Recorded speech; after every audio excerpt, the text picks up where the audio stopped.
broadcasting live 4 days a week worldwide from the sunny beaches of Southern California. This is ExtremeHealthRadio.com. Hi, this is Reed Davis from FunctionalDiagnosticNutrition.com. Really pleased that you're listening to Justin and Kate from Extreme Health Radio.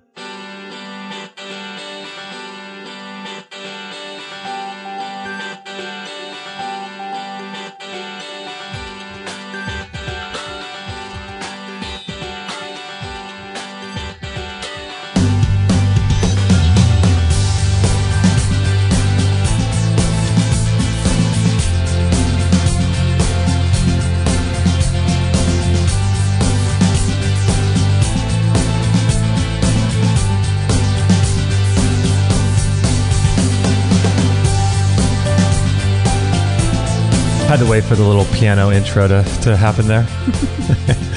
It kind of just, I'm so used to it, I don't even really realize it's music. It's like I know what's coming next and I just kind of zone out. And yeah, wait for the piano. I didn't even realize that was a piano. Little piano solo there. It was nice. That was good.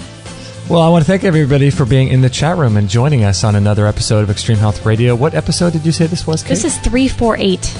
You can believe that. 348. We're almost halfway. I never thought this day would come. Halfway through 400. Pretty much. Halfway to 400. Are you sure that's right? Between 3 and 4. Are you sure it's not 349? No. Let's see. I'm looking at our website. I could be wrong, but that's rare. Just kidding. That's rare. Totally kidding. For 7, 40. Let's see. 47 is going to be Adam Bergstrom, and 48. Yeah, you're right. Look at you. Well, see. I could be wrong. Stick with me. But that's very rare. That's very.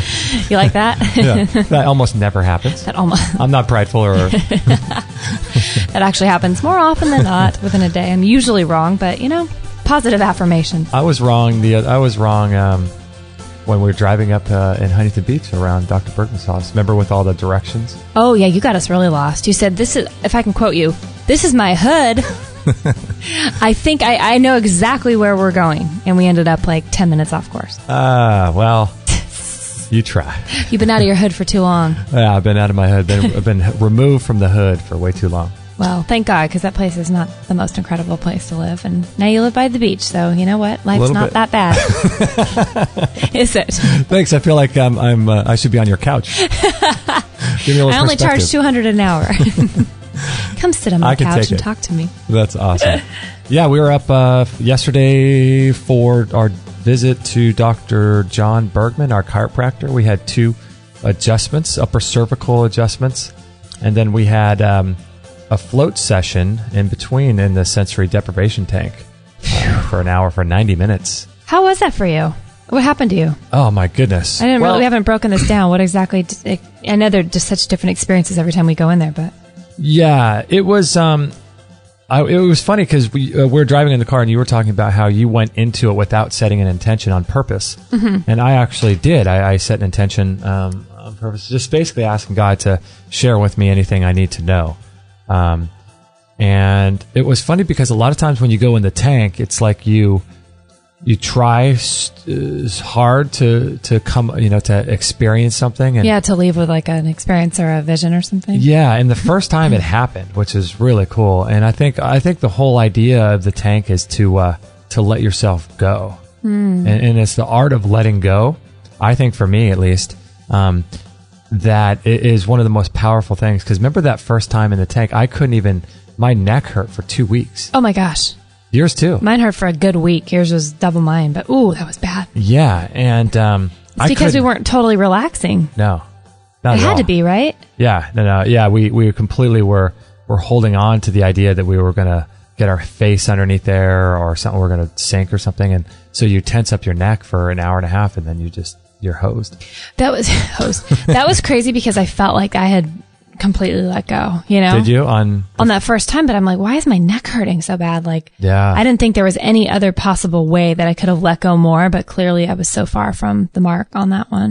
Right. Are you still using your neck rest, his little floaty devices we've used in there to keep your neck up? Yeah, we have 2 of them. One's a little kind of like an airplane pillow. And then the other one's like one of those spaghetti things that kids a water noodle in the pool. that's cut in half. And I use that. I use the water noodle. Do you just enjoy it more? Is that why you still use it? Or have you let go completely and tried it without a flotation under your neck? No, I haven't. In fact, I probably should. I should too. I haven't done it either. But yeah, so the whole idea of the tank is to let go. And I just had a really interesting experience because I was, it took me a long time. If you guys are going to do a float tank, if you're in Orange County, you should go to see Ron Becker at newportfloat.com. Just an awesome guy. Just, man, his tanks are the best in the world. And but a lot of times I felt like I tried to force something to happen or I couldn't relax. But if you're going to go do a float session, I'd say a word of advice is to not eat anything for like an hour or two before you get in there. So you ate like right up until going in yesterday, didn't you? Yeah. How'd that go? Not so good. Not so good. Yeah. I had this raw hummus wrap that we had from a health food store locally, and then a big old vegetable juice and some sort of raw coconut torte, this chocolate torte thing. I had all this food. I had some raw avocado chocolate pudding. And but oh, you're funny. Yeah, so I went in the tank and with a full stomach, and it just took me about a half hour to get used to it. Because why? You actually felt your digestion like gurgling, or were things moving? What was going on? Yeah, I felt my digestion gurgling, and I felt just this tightness in my stomach because I had just a full stomach. It was almost like Thanksgiving where you just ate way too much. Oh gosh. And so it took me a long time to really get into it, but after that, it was really awesome. And I had this weird thing. It was like, I don't know about you. Do you get itches when you go in there? Like, does your face itch? You know what? This one yesterday was the first time I've had real itches the whole entire time we've gone, which is been like 6-7 sessions probably. Really? Yeah. Oh my gosh. So it's funny. I know when we got out, we talked a little bit about how we both had itches, but I wonder why sometimes more than others. But anyway. You know what's funny is I was sitting in the sauna the other day. I think I may have mentioned this on recently, but I was sitting in the sauna the other day and normally, before I go into a sauna, before we both go in, we usually watch some sort of documentary on Gaiam or some sort of ancient civilization or something about the collapse of the economic, United States and all this stuff. But, I just felt like, instead of learning, I just need to laugh, So yeah. I watched this thing with this comedian named Bill Burr, this, stand-up, hilarious guy. And he was doing this whole funny bit about, black people and white people and how, his black friends are always putting on lotion, and they're walking around with this glowing skin and it's just glistening. And the white people, whenever it comes to be like, wintertime, they're like, what's going on? I'm always itching, I'm like, I'm just itching all over the place. And I had that in my mind going into the tank. It was like, oh no, did you? Like what? It's wintertime, and I remember his whole bit on itching, and I'm like, oh, maybe I'm going to have more itches.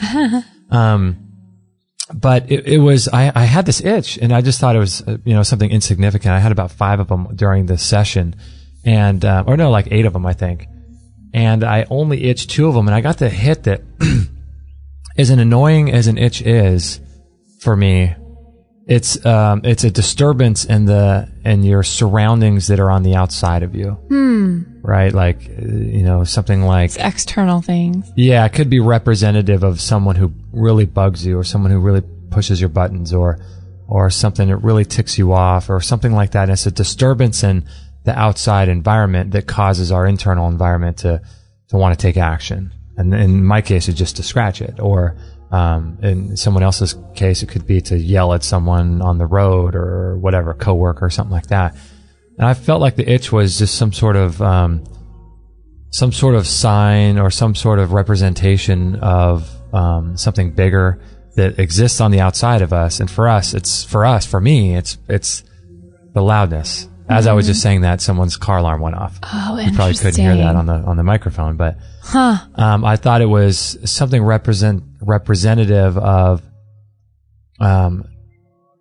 circumstances on the outside of our life that rub us the wrong way, that disturb us and annoy us, similar to like the ego, and that it directly affects the ego because you want to act out of your ego, your past or your future thoughts to make the situation more controlled to what you want. So instead of itching and scratching my face, which I did last time, and I got salt water in my eyes. Remember that? Oh, yeah. That was the worst thing ever, wasn't it? Didn't it bug your eyes for like a day? No, it was for hours, though. It was really bad. But instead of scratching, I just thought, okay, there's those videos by Greg Braden who has this, the videos of the people in China in the hospital, essentially dissolving a tumor with their intention. Remember that? Right before your eyes, yeah.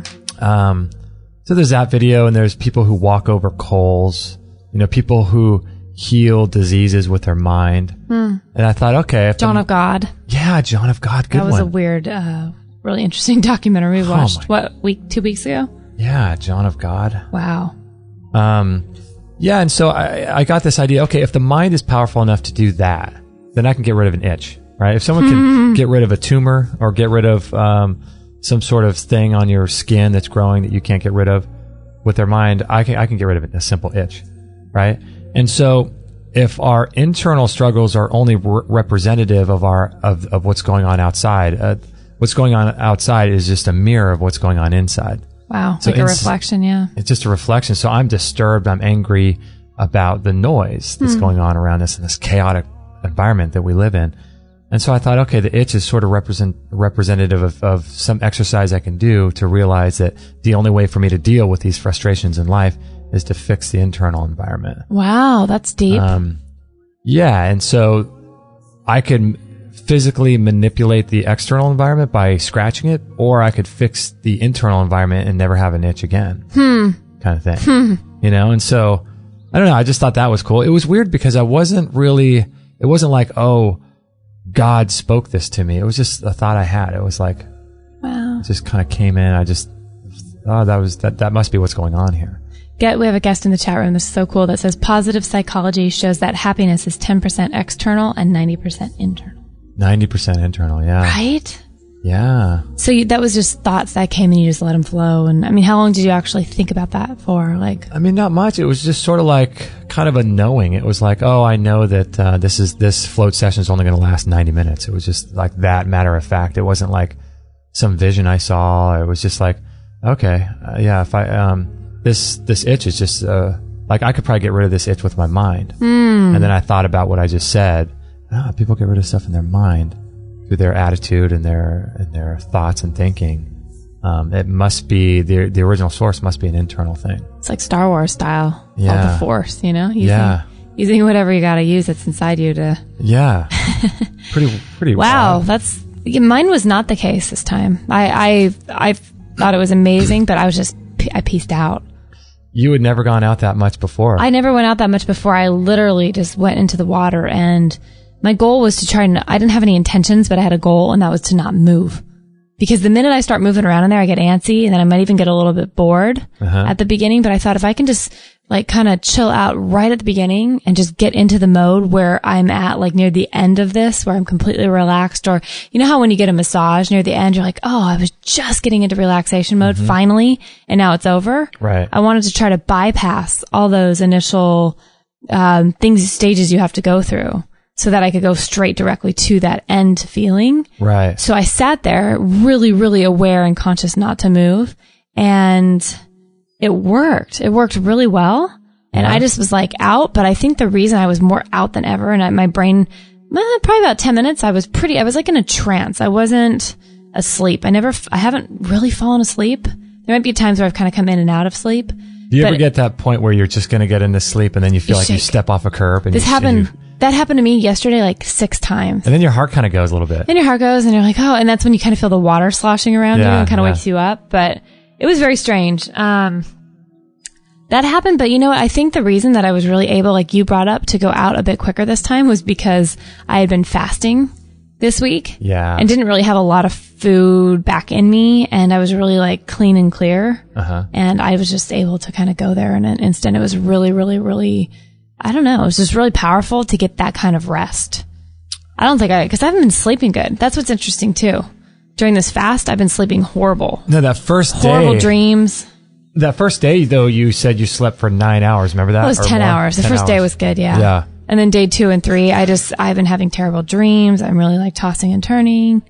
Yeah. And so it's powerful when you can sleep, with no food in your system. That means your body's actually healing. It's actually able to restore, replenish, your cells and your organs and all that, and take a rest and actually, instead of digest food all night. You can, I heard that, floating is, I think an hour or an hour and a half of floating is equivalent to like 4-hour nap or something. Is that true? Yeah, because, oh my gosh. For a lot of different reasons, but if you guys don't know what floating is, listen to our show, episode 301 with Ron Becker. And it's, he's the owner of Newport Float Therapy, at newportfloat.com. And, I think it's the best and greatest tool that's in the universe today for personal development, personal growth, relaxation, healing, to be able to be introspective and become a better person. I think there's nothing that, I don't think anything comes close to the float tank at all. Because it's just, it can be used in so many different, areas of your life. And it's like bread, where you can make bread into so many different things. It's like grain. You can make it into 100 different foods. It's the same way you can use it. I don't even think we've gotten into the, all the different ways people can use float tanks yet. It's just that it's such an infancy. Wow. And I think the potential for it is massive. I hope they start popping up. I mean, it sounds like they've popped up quite a bit throughout the country. Mm-hmm. I hope they become like yoga and juice bars. I hope they just get so popular that they're everywhere. Well, it's weird because it's I hope it gets popular too, but there's a couple strikes against it. Yeah. One is people don't want to come out of the matrix in terms of like the trance they're under from their cell phones and computers and work and stress. It's almost a necessary evil for people to have that. So for people to spend an hour in a dark chamber by yourself is almost scary and unappealing, because they like this frantic kind of lifestyle that they're in with the trance. Well, I think because it's when they're under that trance, which they don't know they are, hypnotic state, they feel they're faking themselves into thinking they're in control. Yeah. So when you let go, that's more scary to them than feeling like they're in control, even though that's so not the case. Yeah. Yeah. I think that's what it is. That's the lack of I don't know. It's like what might happen if I let go completely, and that scares the heck out of people. I know, doesn't it? Yeah. It's crazy. I get that, because it is it's not comfortable, at times. At the beginning. Oh, no. It's really freaky. I've had quite the journey with letting go, and I don't even know how I've done half of it. Half of it just seems like it's happened to me, but I think it was because I was really open to the journey that it found me, Yeah, I think being proactive, but I can't tell you how half of it's happened. It's just very strange. Yeah, that's weird. You've been on a heck of a journey. Oh yeah, and I think floating, that's something I wouldn't have done a couple of years ago. It would have just freaked me out. You don't think? Oh no. Really? No. Really? What you would have been just afraid of the claustrophobia side of it? Yeah, for sure. Yeah, my mentals weren't completely screwed in right a couple of years ago, where I really would have thought that it would become like a horrible dream, that you get stuck in there and that you can't get out. Nobody knows you're in there. Just all those kinds of fears that are so irrational, but so real when you're living in my head, Yeah, it's like the same kind of fear. What if there's an earthquake? Or what if there's right. It's like I'm sitting under a freeway overpass and there happens to be an earthquake. Right. Things you think about in California. Right. Yeah. At least you do in California. But I think that on the flip side that, people living under this trance of technology, I think that, on the other side of it too is it's never been more necessary. So I think there's a lot of people that are sort of coming in, this whole thing that's kind of in vogue now with people going back to their gardens and people going back to growing their own food. And I think, there is going to be some element of the population that sort of gets back in touch with, the essence of who they are and want to get introspective and do that. So it's kind of weird, because the masses are being under a trance, but then there are people that want to come out of that and use unique tools like this to really overcome that and become a better person. Don't you think it's becoming two groups, very distinguished? It seems like it.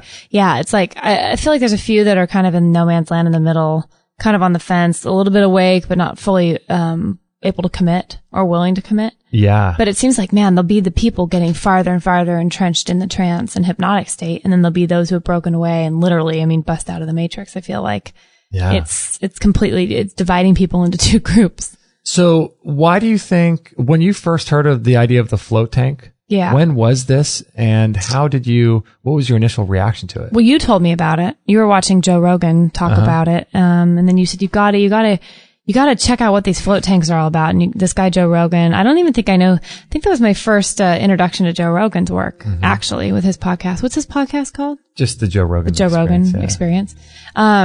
So you said, hey, do you want to listen to this, what this is all about? And I said, yeah. So I did, and it kind of changed me. I was very intrigued. And to hear kind of a tough guy, his mouth is just filthy, but right. He's so funny. But I was listening to it going, wow, if this can calm a guy down like that, and this works for him, and this is something that's changed his life, I'm definitely interested. When you first mentioned float tank, and I said, what the heck is that? And you mentioned it, I'm like, who in the right mind would want to do that? Would go into like a chamber. Yeah, shut this door behind him, have it kind of seal off, and it's funny spend time by yourself and just be quiet. It was just that. When we first got in the float tank yesterday, I was thinking to myself, I'm so stoked that you actually are doing this, because I thought it was such an amazing idea and so intriguing to myself. And I thought, I got to tell Kate about this, but I know she's not going to want to do it. Oh, did you really? Yeah, I thought she's not going to want to do it. I know it. It's too weird. It's too fringe. She's going to get claustrophobic. She's not going to want to do it. And to see you do it now and like it, you crave it. I do. I get excited awesome. every time we get to go do that. But well, thanks for saying that, because I think you used to be afraid to tell me a lot of things. Yeah. I think that's true, isn't it? Yeah. Because you think that I would just say, oh, whatever, or drink your pee. Well, yeah, all this stuff sounds crazy, but you're right. The more I've learned, the thing is like, I don't mention it to many people about half the things that we do. I mention it on the Free For All, of course, and on our show, but not a lot of my clients or friends or family. Right. Because they wouldn't understand. But I feel like if they were just to take the time and they cared enough to listen to just one episode of either our show or somebody else's show, talking about a specific subject that they don't understand, I feel like at least the door would be cracked and a little light would shine in, and they'd be like, okay, maybe that's not as fringe or as scary or as out of, I don't know, like, I feel like it might just open up people to be willing to consider these things as an option. Like, I have friends that, they make jokes about like, oh, the minute I'm pregnant, I'm going to just get drugs right away. Not really, but they're saying like, the minute they find out they're pregnant, there's no way they're going through a natural birth. They're just like, bring on the epidural right away. Like, from the very get-go, the minute I go into that hospital to deliver, it's like, I don't want to feel anything. I'm going to have a great experience. I'm just going to make this a good thing and no pain-free. Right. And those people, if they even cracked open some of the episodes we've had with natural birthing stuff, just listen to the idea. I'm not saying it's for everyone, but like, just hear the benefits of maybe why people do the natural thing. And they're not all about technology and feeling good, and it's not all about this hospitalization births being all the rage like we think they are. You know? Because to not feel pain is kind of crazy when you think about it. It's not the most natural state when you're in a situation like that, but that's just an example of what I'm thinking about. Like, if people do, because that changed my whole mind. I used to be a lot like that with the idea of birth. And we were coming back from the desert one time, driving up over this hill to get our spring water, actually. That's right. And we were listening to some kind of summit on natural birth. Yeah. Which is so funny because we weren't even in that position. It's so funny that you just said something that most people would think is so strange. Yeah, I know. We're going to go get spring water. Most people think you're nuts. You're so right. Yeah. Again, one thing you don't share with a lot of people. I know, right? But I remember that changed me. I will never forget. There was just a few things in some of the speakers with their experiences that shared these stories. And I thought, wow, I can never go into this uneducated or not knowing. And no matter what in the future I decide to do with the birth, at least I have the knowledge and I'm a little bit better equipped to make a better decision, whatever that looks like for me. But yeah, I know what you mean. People in your life that don't necessarily listen, or they feel like they know everything. And then when you talk to them, it's very clear that not only do they not know everything, but they're have never been exposed to the kind of information that we've been exposed to, or other people have been exposed to. like for me right now, I know that I don't know. I know just enough to get in trouble. I don't know anything. And even the doctors, the best doctors we talk to, know less than 1% of what's going on in the body. I don't even know 1% of what they know. You know what I mean? And so, I don't think, and so for us to admit that to ourselves, I think is really important. And so for people that we talk to, they want to, I think their ego wants to make them sound like they're really educated and they've heard about everything that you're going to talk about and they know what you're going to say. And they've heard all the arguments and they have this thing figured out. When in reality, there's a whole separate side to life or to this particular subject they've never even heard of. And, you know, they not only do they have never looked at it and said, no, I don't agree with it. They've never even heard about it. Well, I remember one time when one of my clients was talking about some kind of cancer in their family, and we had just interviewed somebody on the value of B17, I think it was, and apricot kernels and all these different things that were so easy to add into, you know, a cancer protocol. And I remember their face just got like, what? You think a little seed or this cheap pill, and, you know, relatively cheap in comparison to like chemo and radiation, is going to do anything? Oh, well, okay. And I remember getting this look like, wow, that's just crazy. There's nothing like that. Otherwise, we'd know about it. If it worked, we would hear about this. There'd be like cures in the newspaper. Yes, right? And so I remember just getting shut down and going, okay, well, they're clearly not open. And I said my piece and that was all, you know, and that's all I'm called to do. Is just, I felt like I needed to get it out there at least and expose the truth. But who was that? Can you say or no? I don't remember. You remember? I don't remember, honestly. It was a client though. And I remember thinking they thought I was nuts. And I just wanted to like email them later that night and send them, you know, information. Just read it. Just read it. That's fine if you're not going to do it, but look into all the studies that have been done. Yeah. You know, just look into it. And if you don't agree with it, that's fine. But just know that there's an alternative view out there. Right. Of the, you know, that very credible and respectable and reputable scientists and doctors hold that is, you know, contrary to what you're saying. Yes. And so just know that. Yes. You know, and just be, and if they choose to not, but don't look at you like you're crazy. Right. Like you're coming out of nowhere. Right. You know? Well, I think it's just because, again, the brainwashed society, like most people like I was, you really honestly think if there was something they would tell us. Yeah. Like, what? This doesn't make any sense. No, like, I can't believe that. If it's this easy, or if I have a chance at doing it this way, it'd be out there. It'd be mainstream. Yeah. But, I mean, that is so not, obviously not the way things work. But yeah. I tell you, I love, like, for me, I'm always looking for the next inspiring or life-changing or life-altering bit of information. Like, I really just want to learn stuff that's just going to blow my mind and stuff that's like, oh my gosh, I cannot believe I thought it was this way this whole time, and it's this way, and all this whole world of hidden knowledge underneath, you know, one stone that you thought was just there as just a background filler for so long. I just love that stuff, because then it's like, okay, remove the stone. Oh my gosh, there's a hole underneath it. It rattles Where you. does this rabbit hole go? And then it's like, boom, you're going for like months and years. You're on it. You're on it. Oh my gosh, go right, go left, go right, go left. And all of a sudden you're 2 years in going, oh my gosh, this is nuts. How come everyone doesn't know this? Well, there was a really cool illustration that had to illustrate your point, which is cool. Yesterday I stepped into the float tank, and like I said, I tried not to move. And I was like that for the most of the 90 minutes. So at the last 10 minutes, I started getting a little like awake, and I thought it's going to go off. I was expecting the music to come on. So I was a little bit like prepping for, okay, this is probably coming close to the end. Cause I kind of had this knack for time. Yeah. And so I didn't want to be completely out. I kind of wanted to be a little bit awake.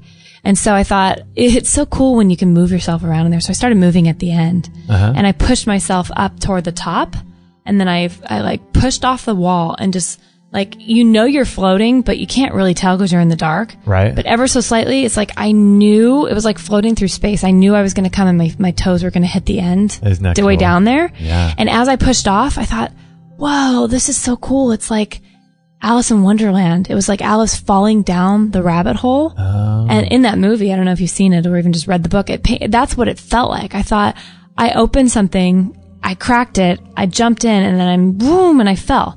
And then I kind of hit the bottom, and I thought, well, there's no going back. But that was the feeling of letting go and going down this path of like, whoa, this is strange. And it's unlike anything I've ever experienced, but it feels right. And there's so much here It was just so cool. But I actually had that thought of like, this is like in life, like letting go and going down the rabbit trail. Isn't that cool? It really was like push off, let go, and you think you're moving. But sometimes you don't know. And then, okay, bam, you hit the other side and there's something there, you know? Yeah. And then once you know there's something there, then you get up and you take off and you keep journeying, you know? That's so cool. I don't know. I had that experience a little bit when I was in there. It's funny because when you said that, it reminded me of experience I had in there yesterday. That it's almost like you're in that theta state when you're in the tank. You're just completely like you're sleeping, but you're not. You're kind of awake, but you're kind of not. Yeah. And so when you know how you would talk to someone and they'll start talking to you, and what they're saying reminds you of a dream. Yes. It's like, oh yeah, I had a dream last night. Yes. And so when you were just saying that, it reminded me of being in there, and I kind of had the experience of like going in like being on Space Mountain, but you're going down the tunnel, like a tunnel in space. Yeah. You're kind of flying through these different wormhole things.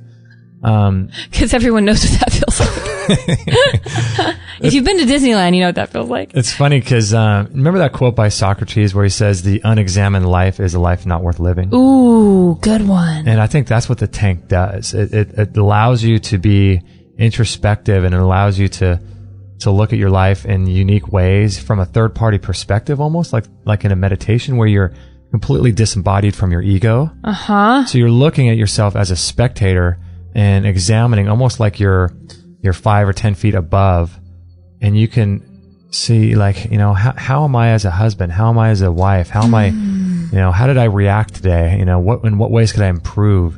And you start getting in, you know, you can use the tank in different ways. And, I don't know. I think it's just the best tool for personal growth and, you know, relaxation, healing.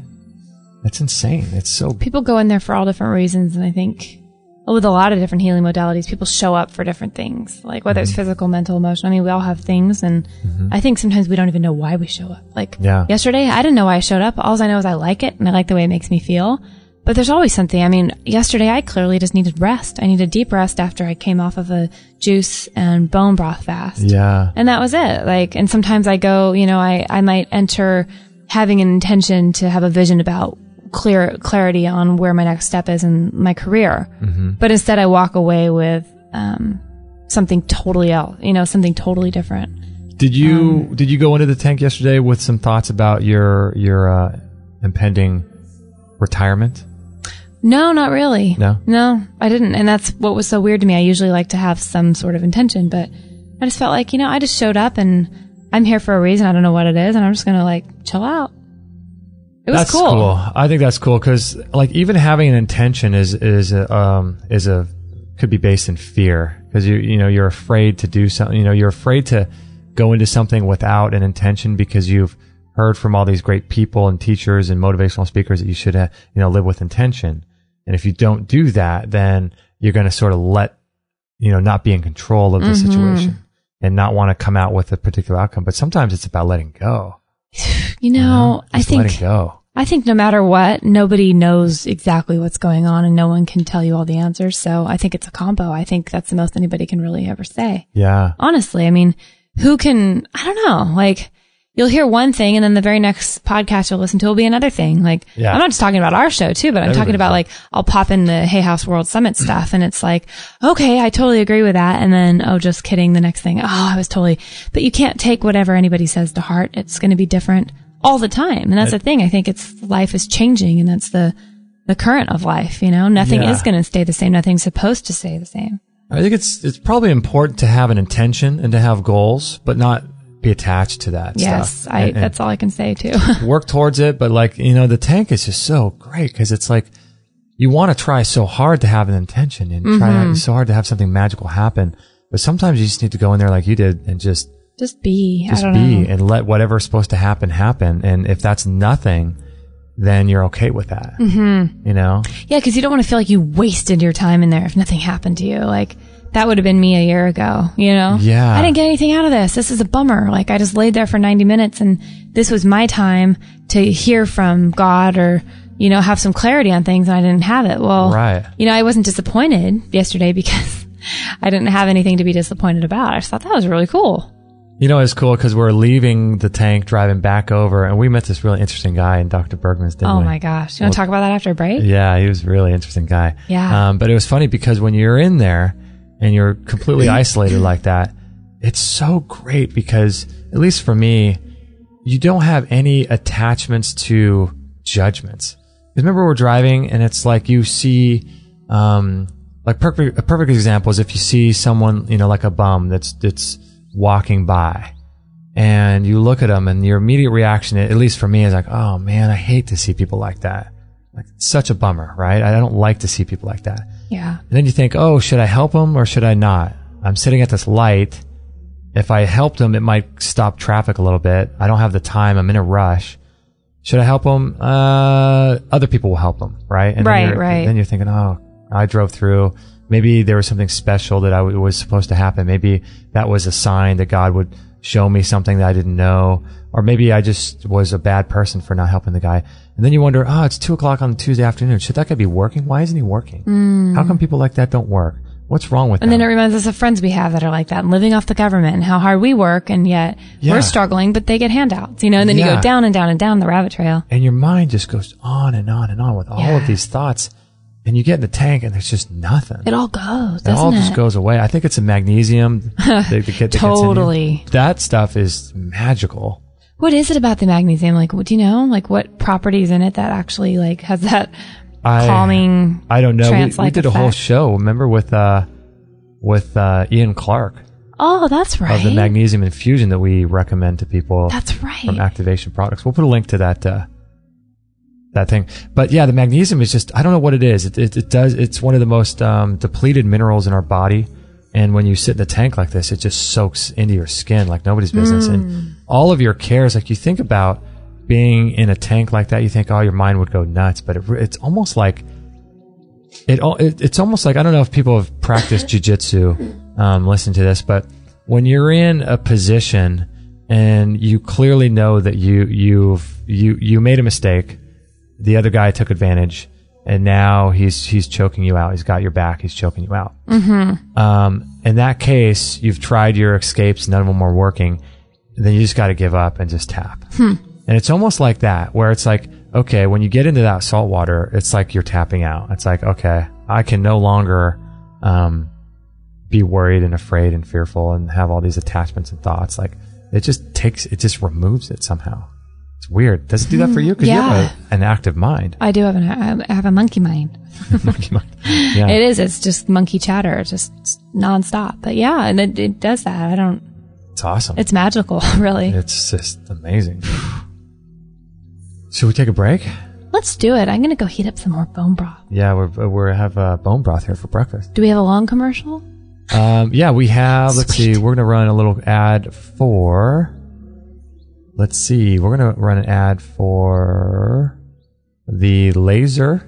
Oh, the laser. Our favorite thing. And love that laser. Yeah. And I think the squatty potty. Okay. Yeah, so it's cool. So I'll be back with my bone broth, people. Yeah, go for it. I'll just close out the show. I didn't really tell this at the beginning of the show, but if you guys would like to support us there's actually one more day for the sauna. It's actually $75 off that we're doing for Black Friday right now. So if you're interested in getting the sauna, I would recommend doing that if you can today. It runs out at 11:59 p.m. Pacific time tonight. If you're listening live, you're probably going to be the only ones that hear this. So, because this show won't be posted till tomorrow, most likely. So if you're interested in that, but if you'd like to support us and you do a lot of shopping on Amazon, that would be really helpful, to go through our link. And the best thing to do would probably to click on our link, extremehealthradio.com/Amazon on the top right of our website.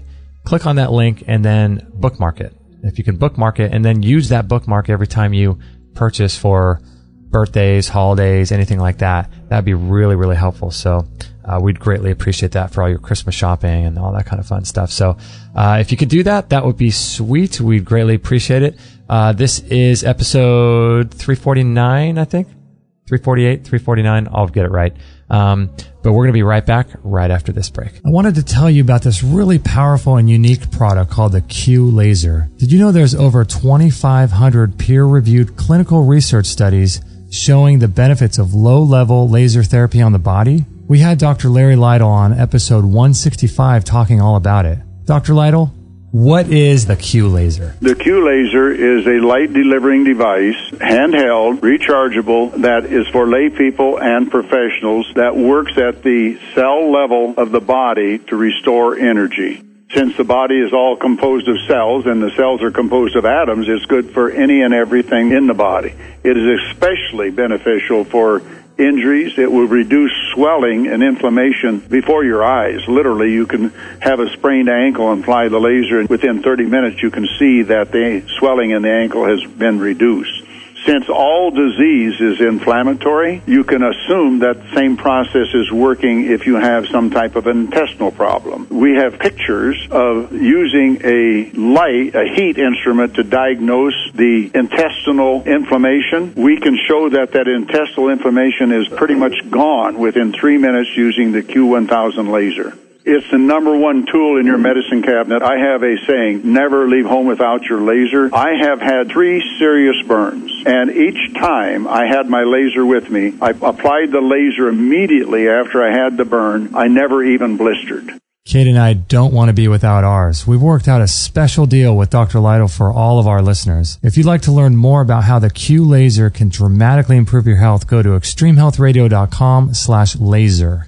If you have any digestive problems whatsoever, I highly recommend getting a Squatty Potty that sits right underneath your toilet. Squatty Potties help give relief from constipation and bloating, hemorrhoids and straining, IBS, pelvic floor, and bladder issues. See, as humans, we are designed to squat when we eliminate, and when we sit on a toilet, that angle kinks and pinches off the puborectalis muscle in your colon. And the Squatty Potty opens the colon to eliminate more quickly and completely. Listen to what Daniel Vitalis has to say about that. One of the reasons I love to promote the idea of the squat toilet is because, for a couple of reasons. One, there's a ligament that wraps around your colon that prevents you, when you're in the seated position, from being able to have an effective bowel movement. But that ligament's loosed when we're in a full squat. So people are fighting their own body to defecate this way. Now, in the rest of the world, people defecate in the squat. Use a squat toilet. I'm so big on this. I've got a video on my website about that, but I really believe that it's important we start to actually defecate in an anatomically correct position. So, nobody sits on chairs to defecate except people in the West, and we have more rectal and bowel problems than anybody,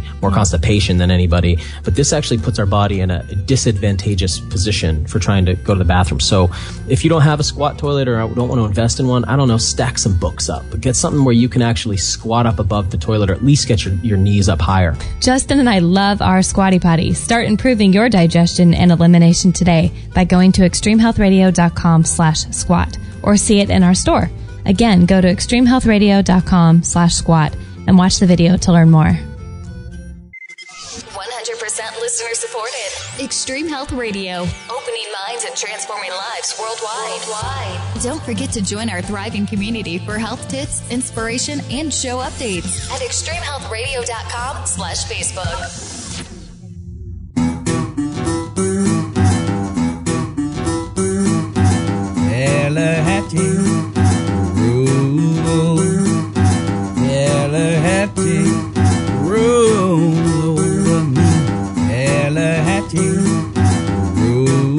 I should so take a picture of you right now. Why? Because I'm being an overprotective mother? Look at what we do for our dog. My goodness. What did Maggie ever do to deserve She's done this? Nothing, let me tell you. She's been a pain in our rears. She's been a pain in the babushka. As much as I love this dog, she is going to be the death of us. Yeah. I'm giving her some of my chicken broth bone soup here. She gets bone broth. I mean, I know. Incredible. Made with alkaline water and organic rotisserie chicken. Dude, she eats better than most people in the world. That's crazy. Gee, this She eats dog. that barf diet and this bone broth and... I'll tell you what, I have a new best friend, though, whenever I have food around, like everyone with a dog. Like, she's my best friend, and then she'll try to attack me the next day. Something's wrong with her mentals. We got to work on her. Yeah, she's been having some issues lately. Yeah, she's been having some behavioral issues. We're going to have to work through that. It's driving me nuts. Yeah, we just did a little ad for the Squatty Potty. Nice. Squatty Potties are, I don't understand why every home in America doesn't have a Squatty Potty on every toilet. They're so great. Why? Is that your new goal? That's your 2015 goal, to have a Squatty Potty on every home, every toilet in America. In every home. That's great. Yeah, they should hire me to be their spokesperson. Their spokesperson. I just think when we go traveling, if we go somewhere, stay at a hotel or something for a couple of nights, I miss the squatty potty. I know. You miss it too? I thought you were going to say we're going to start taking it with us. And I was like, well, a little awkward on an airplane, but... A little awkward. What's that at your feet? No, I miss it too. And, I have been known to even, I don't know if you've done this, we've never talked about it, but dump something upside down. Oh, yeah. Like a trash can or an ice bucket. Yeah. To be able to use when you're hoteling it. And then when you go in there and you're like, go into the bathroom, you're like, oh, darn it. The trash can's full. How do I dump it upside down? Now I got a lot of work to do. They should just make it's worth it. Oh, I know. They should make a portable potty. Well, I think I talked to the guy, something Edwards, about on the show that we did with him, about doing a squatty potty that's adjustable and the ones that folds that you can travel with and stuff like that. You did, huh? Didn't he say that was something they were thinking about? Yeah, they're working on it. So that's cool. But yeah, squatty potties are just great. And also I want to let everyone know too, I almost forgot to say this, that there's a holiday special going on for the laser. Is that right, Kate? That is correct. Does it go through the new year, or do you know when it ends? I'm not. I can look it up here in a minute. At least It goes through Christmas, but let me work on that. Okay, yeah, it goes through. It just basically says the holiday. So if you're interested in that laser, you might want to give. Actually, go onto our page, extremehealthradio.com/laser, and there's instructions there where you can fill out a form on that page and get connected up with Lisa over there at Q Lasers if you're interested in picking one of these things up, which I would highly recommend. I've been using it. We use it. I've been now using it on my neck, at the back of my neck, to help hold the upper cervical adjustments from the chiropractor. Oh, and you've encouraged me to do that. Do after every adjustment to run one round of the laser. Yeah, they are pricey products, but man, has that thing helped me with so many things. Mm-hmm. Let me try to look here real quick. Me too. See this email that she talks about. Yeah, we met a really interesting guy. It's so funny how God works, or the universe works, or whatever. It's really wild. We met the most interesting guy at Dr. Bergman's office yesterday. Wasn't that interesting? Yeah, it's just so interesting. I love being a part of this sort of community or whatever it is, because you get to meet the most interesting people. And he was a kid, I don't know, maybe 20 years old. Yeah, maybe. And fascinating guy. He was going on and on about Wilhelm Reich and orgone energy and sacred geometry and the Vesica Pisces and Sri Yantra and all these, sacred, Fibonacci sequences and all this stuff that has to do with sacred geometry and the flower of life and all this really just fascinating information. And I just was listening to him thinking, either he's just complete wacko, or he's dropping truth bombs on me, Right. And truth bombs. I love that. Dropping truth bombs on me. If he is, then it's so interesting because you see so many people, especially kids in our culture today, young, 20 years old, right around the age of college, have no idea what they want to do, have no passions in their life, have no understanding of how things work. And I can't blame them, because the society in which we all grow up, is conducive to preventing and retarding one's mental capacities. Right. And their growth. And so, I just think that meeting a kid like this was just so interesting. He was just so fascinating. And I thought, man, that's so refreshing to see someone who's so passionate about this alternative view of science and the universe. And he could have been passionate about anything. I just haven't seen a person like that, especially a younger person, or what we call a kid, passionate about anything like that in so long. Like, I haven't met somebody that was just excited about music, or it's like everyone that age that I've come across lately is waiting for the weekend, because they're all in school or they're all working jobs they don't like already at 20. And they're waiting for the weekend to be able to unplug and play video games and, whatever they're going to do. And some of that's fine. And not every kid plays video games. That's a general statement, but I just haven't seen that kind of passion. So that kid being into that, I mean, he knew stuff. Yeah. Oh, he was like a sponge, and I haven't met anybody like that. I don't think ever, really. Yeah, it's really cool. I really like it. I really think, it can be all that stuff. I'm really fascinated by all this flower of life that they've, they've found the flower of life in almost all sacred sites around the world. The flower of life embedded into the concrete. Somehow they're able to embed the flower of life ancient structures that they all built. over the world. So different cultures knew about it. China, what is going Egypt, South America, all over the world. That's Europe. Incredible. It's the flower. And so like, I don't know. I mean, what the heck? It obviously means something, but I don't know. I really like to see people that are passionate about living life and passionate about understanding what's going on.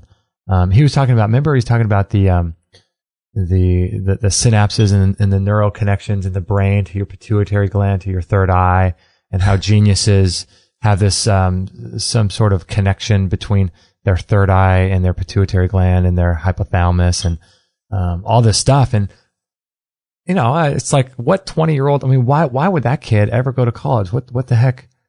Or go to some sort of formal schooling. He's going to prevent him from learning all that stuff. And changing the world. Yeah. Were you going to say that too? Yeah. I really feel like that kid was a world changer, that guy, you know? Yeah. So he was amazing.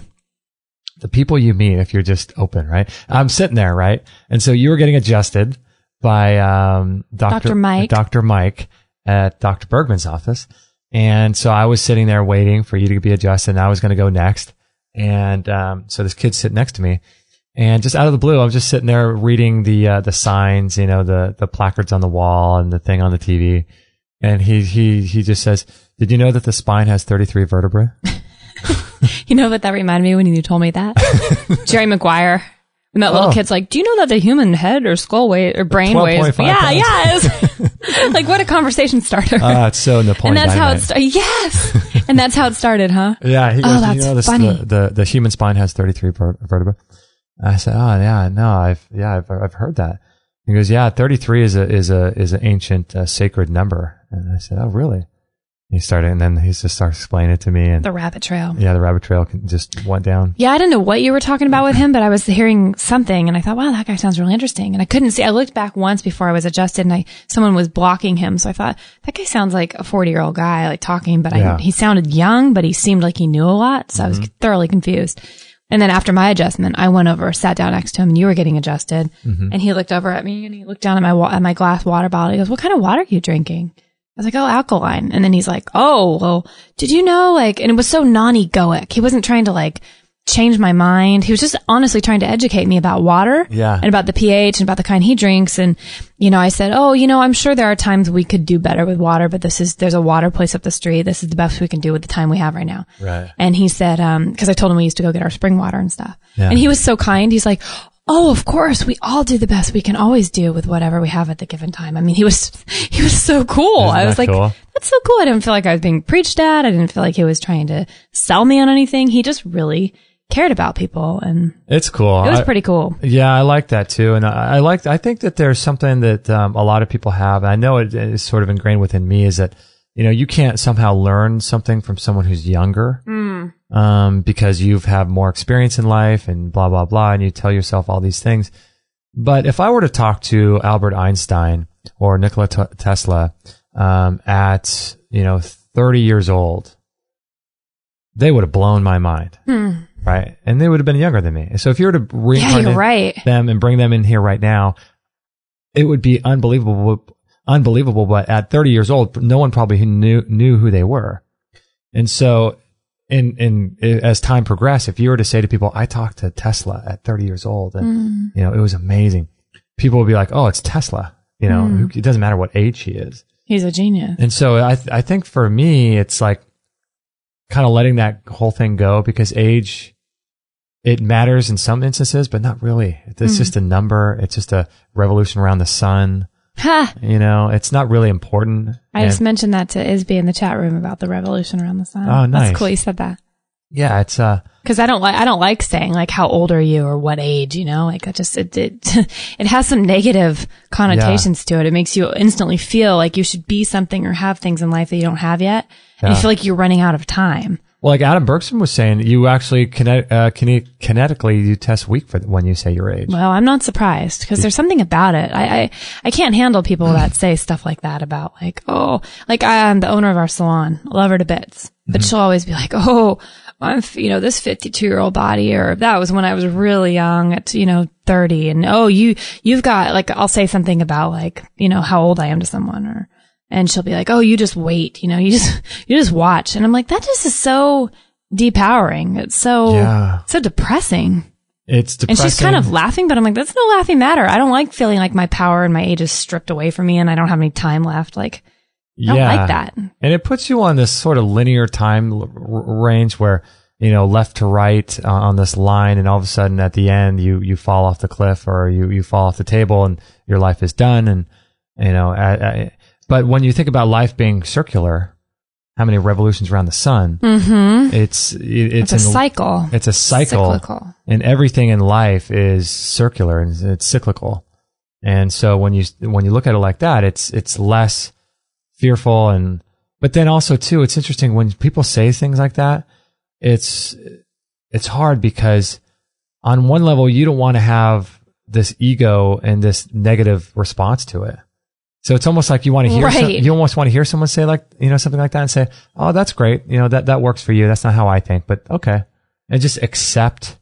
And because if you're starting to be in judgment about what she's saying about something like that, that's still a lesson for us to get the ego out of the way. Yeah. Isn't that weird?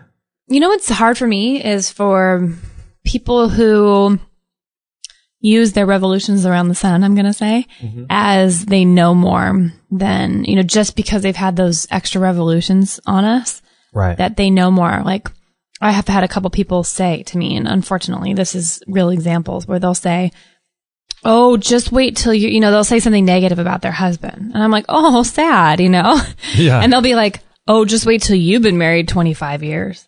And I'm thinking, that's not true.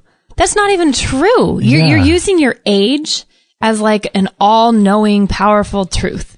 And that's not true. They're basing it A, off their own circumstances. Their own experience. And B, look at all the people who are extremely happy. Like, I look at my parents and thank God they've been really happy, I'd say, in their whole marriage. They've been married 35 years or 40 years now. Whatever. 42 years, actually. Your parents too. Just like mine. Like, how can you say that with a definite, and I thought, well, I actually know that's not going to be the case for me and Justin, but I just know it because we have, we probably have now what they never had at 10 years in, I know, right? And it's sad, and it makes me totally sad, and I'm not like shoving that back in their face and saying I have something you don't have. But I thought, why would you saying that you have more years on me makes it truthful? There's more, what does time have to do with anything? It's like what Muhammad Ali said, if you have the same ideas about how the earth works and how life works, for 30 years, then you've just wasted those 30 years. Amen. Just because someone's 30 years older than someone else doesn't mean that translates into any kind of meaningful wisdom, the application of knowledge in their life, unless they've done any sort of spiritual work or any sort of disciplines and sort of earned that ability to hold that age number over someone. And even that, if someone's holding the age number over someone, I mean, that's an ego. And so it's like, I just would rather not do that and be able to accept people that are younger than me or older than me. And, because I think it goes the opposite too, where I've had clients that are in their 80s and they're the most like shell people. They haven't had any life experience. They're like 15-year-olds in an 85-year-old's body. Right. They have no wisdom to offer. They live really simple. They've probably never really, they don't seem, at least, I can't judge this, but they don't seem like they've had any sort of soul searching or spiritual path. Oh, yeah. And they're just talking about what cookies they just ate at Costco or the McDonald's menu they just got for a senior citizen. And that's their life.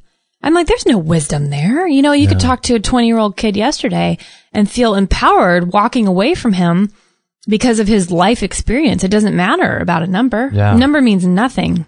One of the things I want to do when we are that age is to never talk about the past. You know what? That has become something that's been on my radar too, because we had that at Thanksgiving, we left talking about that. Yeah. We sat there and our family mostly talked about the past the whole time. Almost like the glory days of these great actors and how great it was in the 50s. And, yes. There's nothing that you can do about that. Mm-mm. Like I want to be around people who are motivated and inspired right now and are working on projects that are going to help change people's lives. Yeah. It's like, It's so full Eckhart Tolle power of now. It really is, where I feel like there you are. There is no there, you know? Yeah. So I thought, them looking back, I doubt at that time it was that magical. It's just in retrospect, because I know. And sadly, their life's probably gotten a little harder and a little sadder. Yeah. And a little bogged down and more hypnotic. Right. That they feel that way, even though that wasn't true, because when they were in that place, they were there. Mm-hmm. There wasn't like a better than or out of there. You're where you are. I mean, that whole book by Eckhart Tolle, The Power of Now, just changed my whole perspective. Did it? Yeah. It's really good, isn't it? I read that in the Caribbean when we were in, why am I blanking on the country? Dominican Republic. Dominican Republic. Yeah. I read that one. Can I take something for my memory? I need some ginkgo or something. But you read it there too, and you'd read it before, but I hadn't. Yeah. My gosh. I'll just always sit there. I'll always think of sitting there in the sun at this really awesome retreat we went to and just reading that book going, oh my gosh, I feel like I got hit by the proverbial 2x4, like they say, I know. Just smacked some knowledge into my head that it's good, isn't it? I haven't thought about it. Cause sometimes I think, and I've always kind of been like this, and it might be more morbid, and I don't know if it's good or bad. It is what it is. No judgment. But ever since I was a kid, I mean, I've always thought about what it'd be like to be on your deathbed. Always dying. I'm thinking, what will it be like to be out there dying, hopefully when I'm older, and to have all this life lived before me? What do I want to do now, so that in retrospect, I don't have a lot of regrets? Oh, wait, say that again. So, well, I've always been like, I have this like old soul thing going on where I almost feel like I've lived, well, there's two things going on. I live like an old person in my head. I feel like an elderly person since I was a really young person. You mean in terms of what how you carry yourself or speak, or? Yeah, and well, no, not that. Listen to classical music in the car, or what? Hey, now that's my new thing. Don't knock.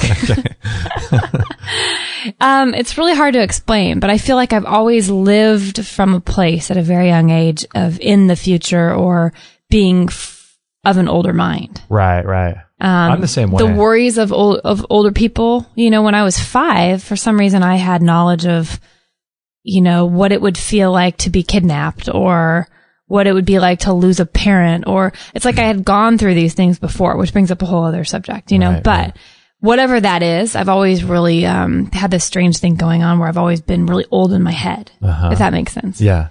So when I read this Eckhart Tolle thing, it kind of threw me for a loop, because I'm thinking I still was all these years buying into that, death, even at an old age, was going to be somewhere. It was like I'd be at a different stage. I'd be out of my body. It wouldn't feel as personal. But it's like wherever you are, there you are. I will be in that place one day, and it will be me.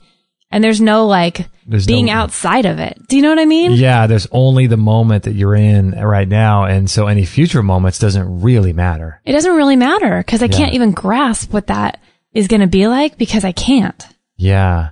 And that book is really helpful in terms of being able to deal with life, isn't it? And not putting so much, because what is it? When you look in the past, or when you start thinking about the past, you start sort of filling up with guilt and regret and judgment. And then when you look in the future, you think anxiety and fear, and so whenever you're experiencing those emotions, you're either in one of those two spaces.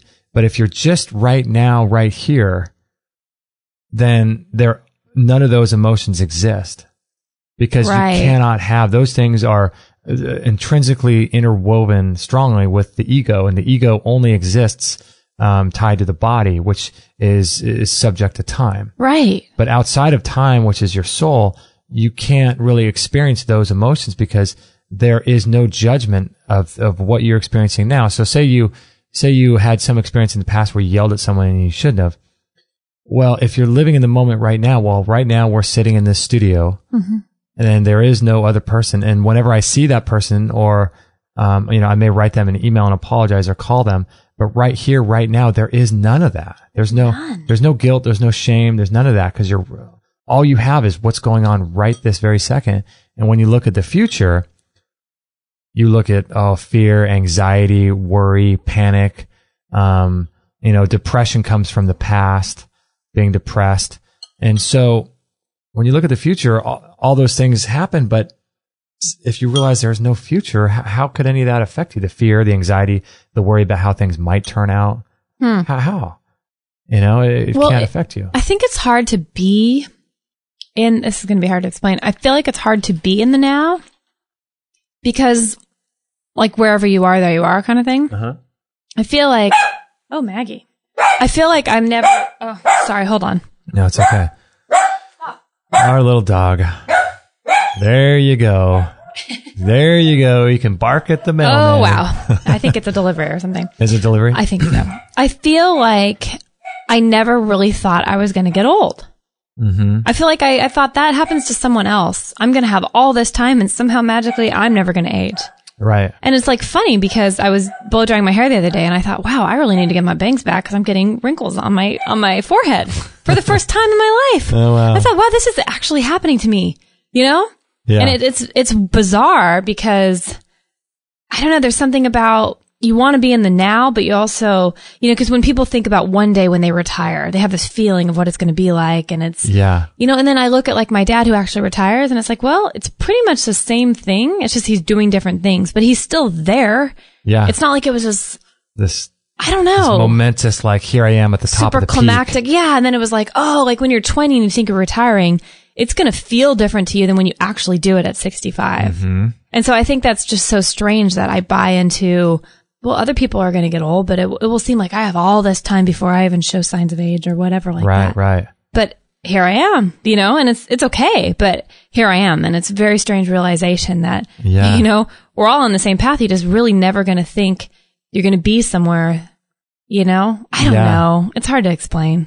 Yeah, it's weird because even with this show and taking care of your health and all that stuff, it's still tied to, I mean, I think health, personally, I think health is much more deep than anything that we know. I think health applies to every single thing that we do. Without health, there's no earth. You know, there's nothing can exist without health. If you're not healthy, you're not alive. You're not alive, you're not dealing with all the unique experiences that happen here on earth. That divide people to talking about different subjects like economics and politics and you know, any kind of subjects like that. So there can be none of that without health. And so I think health is innately a spiritual quest. And so, but the key is getting, if you really want to go deep, that's ultimately where you end up is you start getting into a spiritual journey and a spiritual walk with God. And, you know, it's much more than the physical body. It's about letting go. It's about being okay in the moment with whatever's happening. It's being okay, not beating yourself up if you do a 3-day fast instead of a 4-day fast, which we'll talk about after the break. It's okay if, you know, you're feeling sick.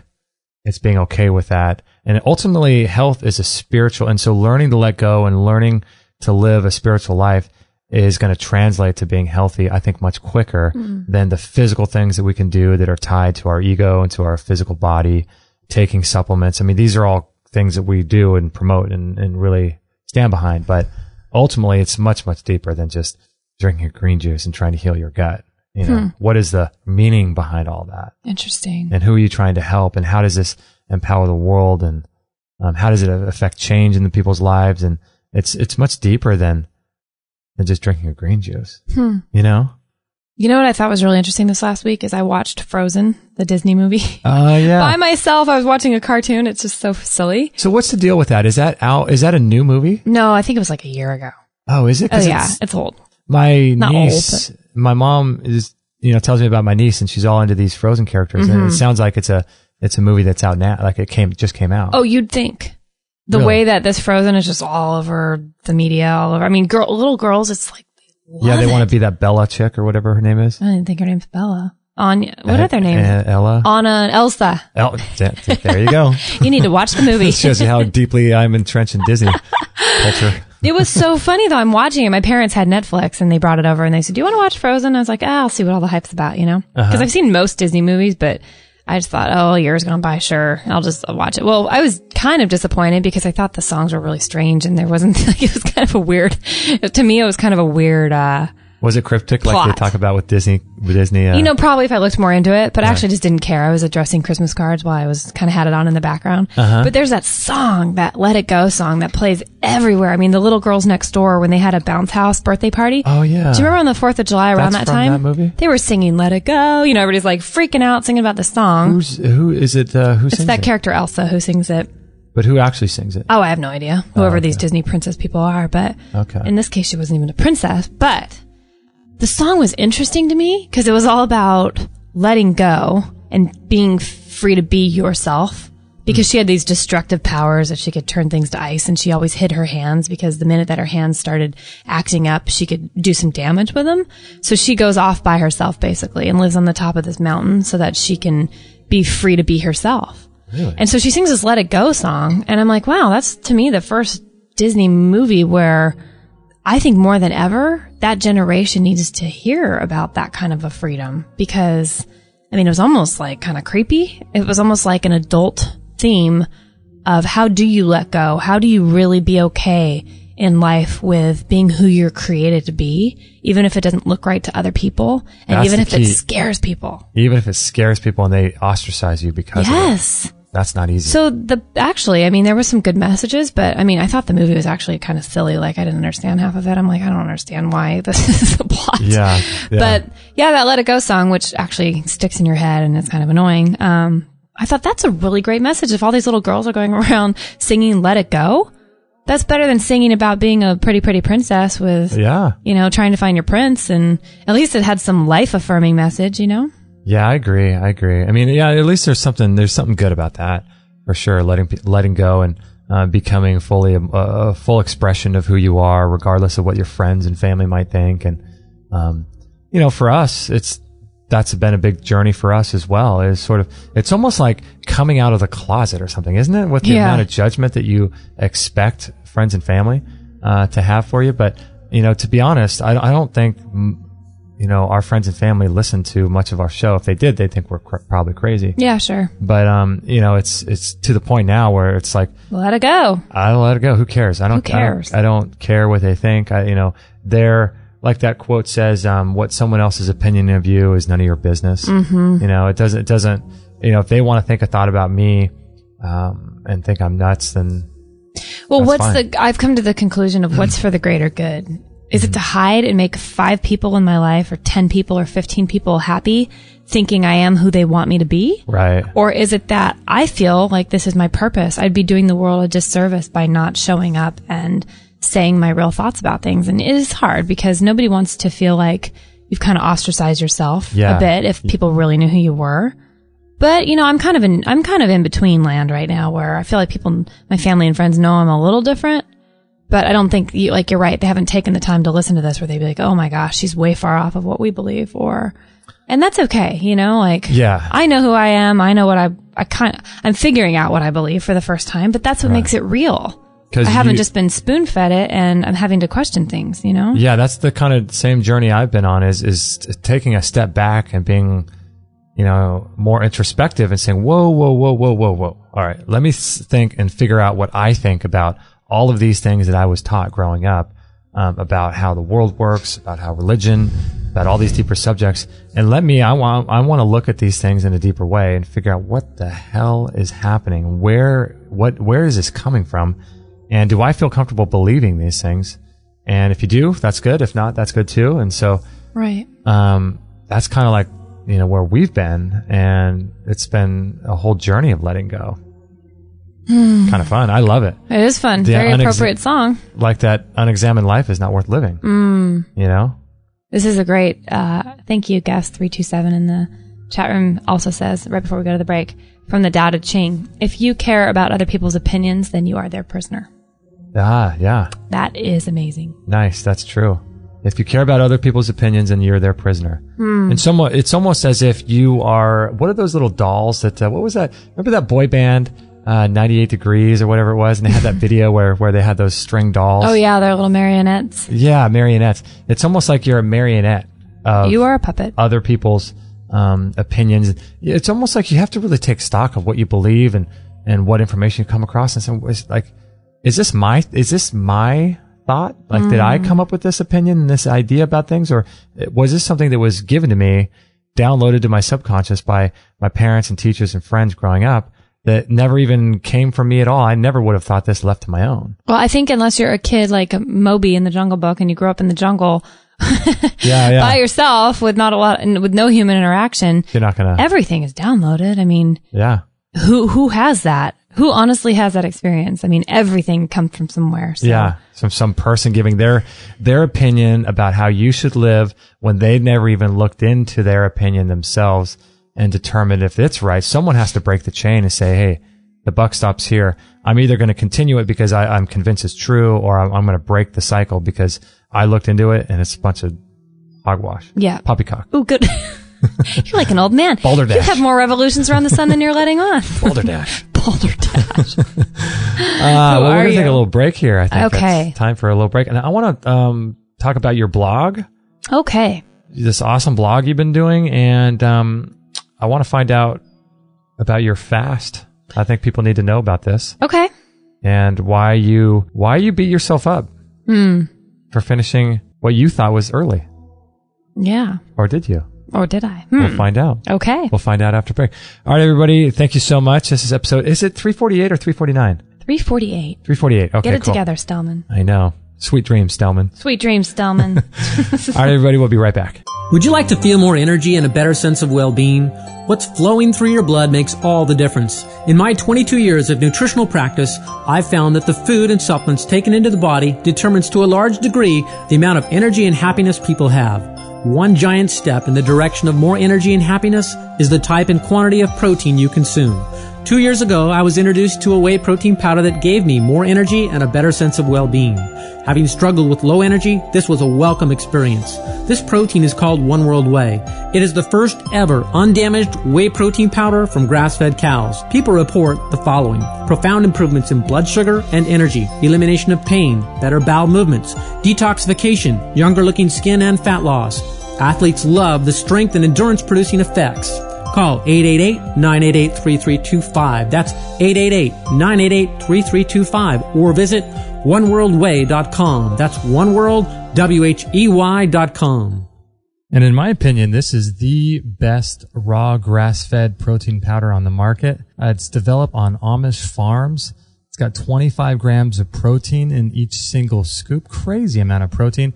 Increases your glutathione levels. It helps to release heavy metals and toxins, decreases inflammation all throughout the body, especially in the gut. And not only that, but it helps you build muscle and increase energy as well. It has tons of anti-aging properties. So really, really great protein powder. We like to use it every day in our smoothies. And our resident cancer guru, Ty Bollinger, what do you think about One World Whey? Over the commercial there, you're talking about One World Whey. I want to encourage anybody that's listening, go to their website, go to Justin and Kate's website, and buy the One World Whey. That's something that we include every day in our diet. Every lunch, we have a One World Whey smoothie with super greens mixed in with it. It is fantastic.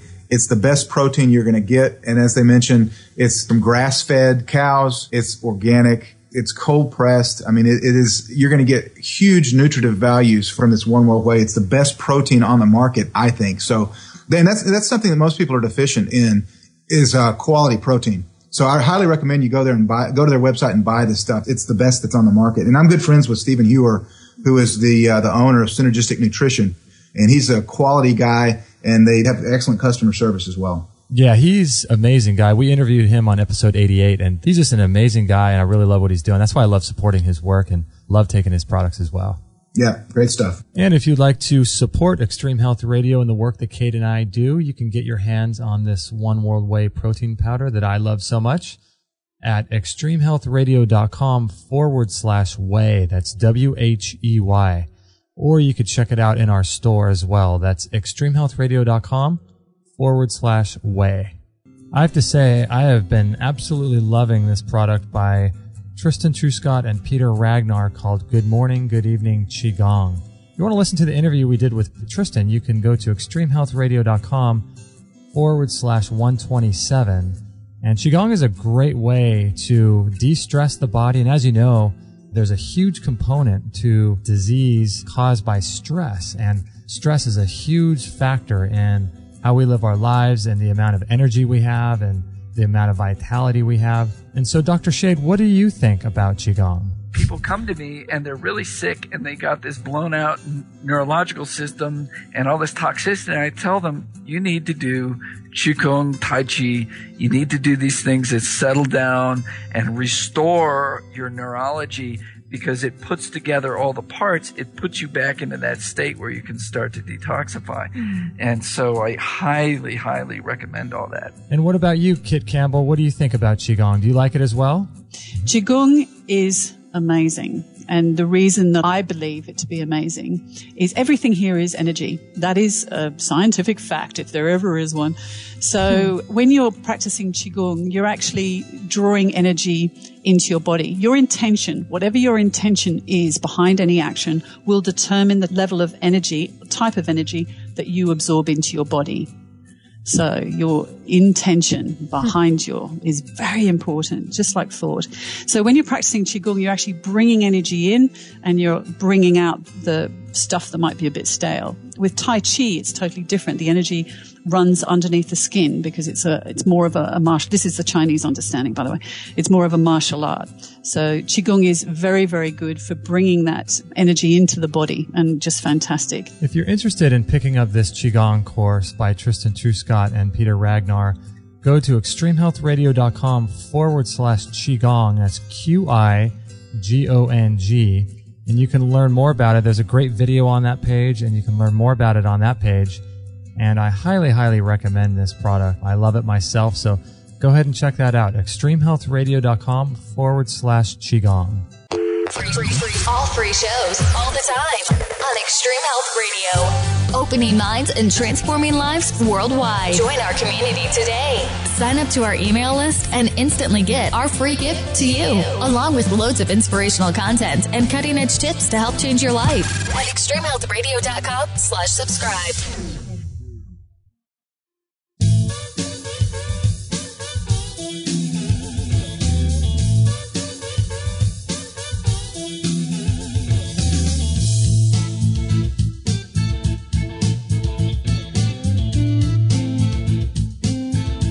Well, Baby Kate, we actually almost ran out of time there. We were just making some, what were we making in the kitchen? Chia seed pudding. Chia seed pudding. Yummy, yum, yum, yum. Yummy yumsters. I love how, when the shows go this long and we start, I did the sauna this morning when I woke up. Nice. I walked Maggie and I ran out of time to eat, so now it's just getting to that point where you gotta squeeze it in where you can squeeze it in. Gotta squeeze it in. If you guys would like to subscribe to our newsletter list, I would highly recommend you do that. That way you get to stay up to date with everything. You can also do that on Facebook as well. But if you subscribe to our newsletter list, we will send you some really great information. An awesome ebook that has all kinds of cutting-edge health healing protocols in there. It teaches you how to do all these natural healing things like coffee enemas and castor oil packs and all kinds of great stuff. And really, really great book called Lessons from the Miracle Doctors. It sells for $20 on Amazon. If you want to sign up, we'll send it to you immediately for free. Nice. And the other thing, too, is you get a really cool audio download that I recorded about how to end food cravings. Ooh. And I think I need to give that a go. Yes. It's some tips that I used in my life to help me change my diet from a carboholic, basically, and to someone who only craves to eat really good food now. Man, have you changed? So have I. Yeah, you look back at the journey. Yeah. It's pretty incredible. I've never sat down to actually write out and speak out what it is that I've done to change it. So, Yeah. Good for you. Yeah, chronicling that's really helpful to people. It's really cool. Yeah, it's a really inspiring 5-minute audio that people can download if they sign up. Nice. At extremehealthradio.com/subscribe. And you can get that for free, both those things. So, really empowering information. That's kind of what we're all about. If you have any questions about the One World Way or the Qigong, please let us know. 2 great products. And Kate, you're so bummed you can't do the Way right now. Huh? Bummer. Bummer. Yeah. So I'm less than great. Yeah, that's okay. One day I'll be back to it. It's my favorite thing in the whole world. But yes, I had to take a hiatus, if you want to call it, from the One World Way and a bunch of other things because I embarked on a 3-day juice and bone broth fast last week. This week, actually. And you've been chronicling that in your Feel Good project, which is a daily article that you write on your quest, your 365-day quest to be open and honest and completely transparent. And so it's a really cool thing for people to follow because you're kind of giving some insight into the ups and the downs, and you share everything and try not to glossy coat this thing. Yeah, I felt really... I don't know. I really felt the burden to start this Feel Good project once a day, every day. I haven't missed one day. You know, you're at 34 or 5 days now. I started on Halloween. Yeah. Yeah.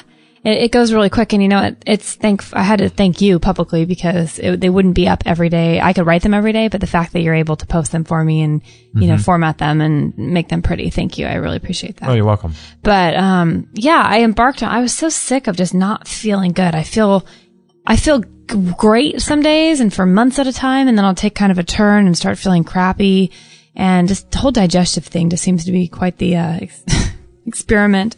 It can be really confusing at times, and I just got so sick of it on last Sunday that I thought I've read, I've seen things online about people who do these bone broth fasts and also juice fasts, and I've done juice, but I've never done the bone broth before with the juice. Hey, really quick, are your teeth still hurting from the bone broth? No. No? Okay. Day one, that was really weird. People can go back and read it. And the Feel Good project is what I call this. And it's through our site. It's actually on our site, by the way. If anybody goes to extremehealthradio.com under blogs, there's Kate's blog. Yeah, you'll see it. But that fast was really amazing. I had some very strange things happen the first day where, my teeth were hurting, aching like I had done a long time ago, those crest whitening strips. Those things sent me into a tailspin. My mouth hurt for like a month. Yeah, I did those too. Oh, they're so powerful and they were so sensitive. So the first day of the fast of drinking bone broth, man, my teeth all day were aching, not to that extent, but still to where I thought, what the heck? Bone broth's supposed to be so healing, and your teeth are, you reminded me, exposed bone. Yep. So this seems like it'd be really good for them, but. It's funny how people, if they just knew, they wouldn't have to do crest whitening strips if they just did activated charcoal on their teeth. Yes. You know? Yeah, which something I don't think about regularly. Pulls out the tannins and all that, and the stains of the coffee and the wine. And the wine and the dark pigmented foods. And you brush with activated charcoal from coconut, and you're good to go. Never heard of such a thing. I think it takes a little bit of time, but those are all things you could have avoided. But so your teeth are feeling okay now? My teeth are feeling great after day one, pretty much. It really dissipated. But yeah, it was... Normally, I've started feeling really good by day two. There was on and off moments of feeling a bit shaky and a bit weak, but I think the combo of bone broth and juice together was what pulled me through it. Because sometimes with juice, I just felt pretty crappy the first 5 or 6 days out of like a 7-day thing. It just was, I never felt like I got some fat like I did from the bone broth, I think that combo is powerful. I think so too. It allows you to stay on, I think, longer, and you're getting different minerals and things. Yeah. I think it's really powerful. It was really neat. I felt pretty solidly good for 3 days. And then my inclination was to, having had found out recently some things about my body, like maybe I am high in histamine intolerance.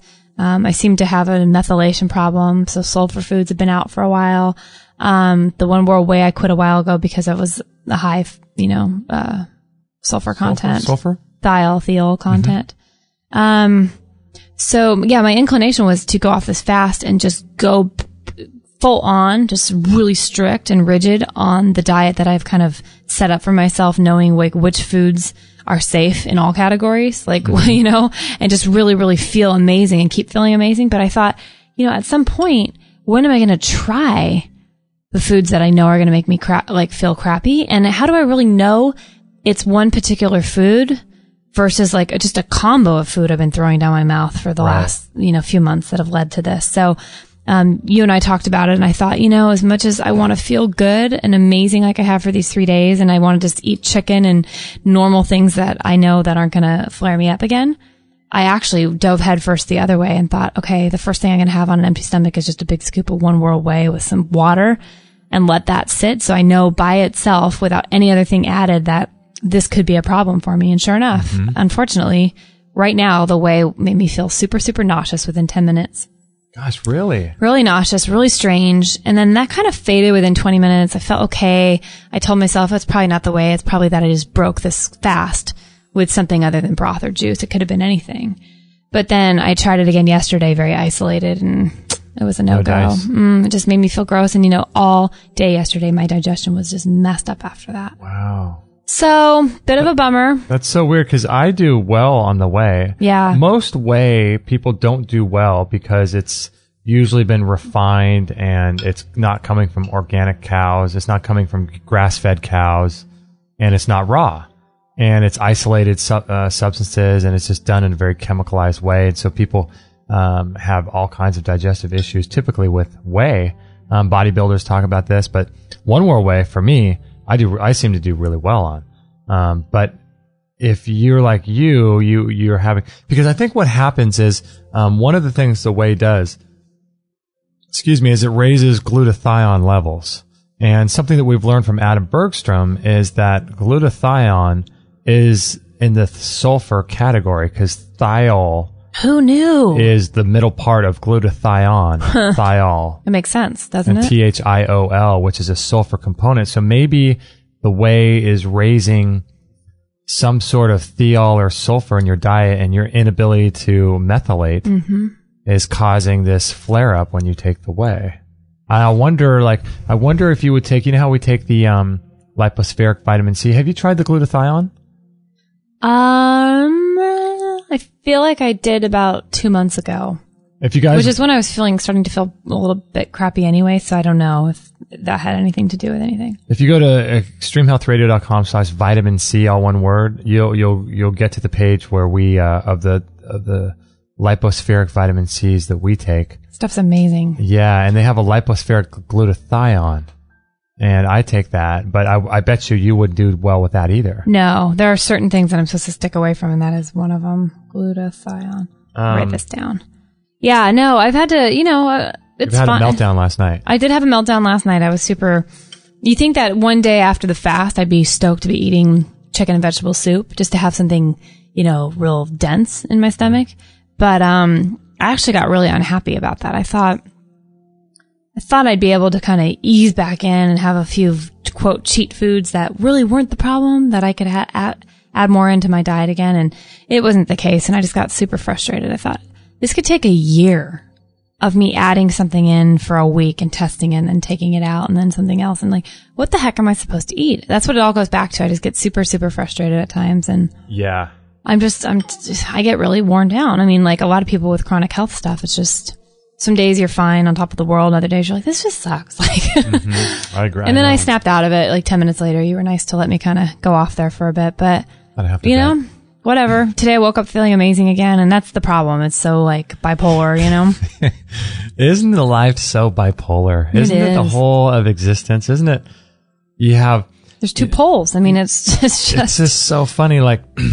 You win the lottery and then you get a call that your mom or dad has just died. Or, right. It's just unbelievable how the yin and yang of life is. It's, cause you were having a bit of a pity party last night. And I understand. I mean, it's not feeling good. And I don't think people understand because like you were saying, this is the type of diet you're on. So we were talking about different types of food or different ways to heal your gut.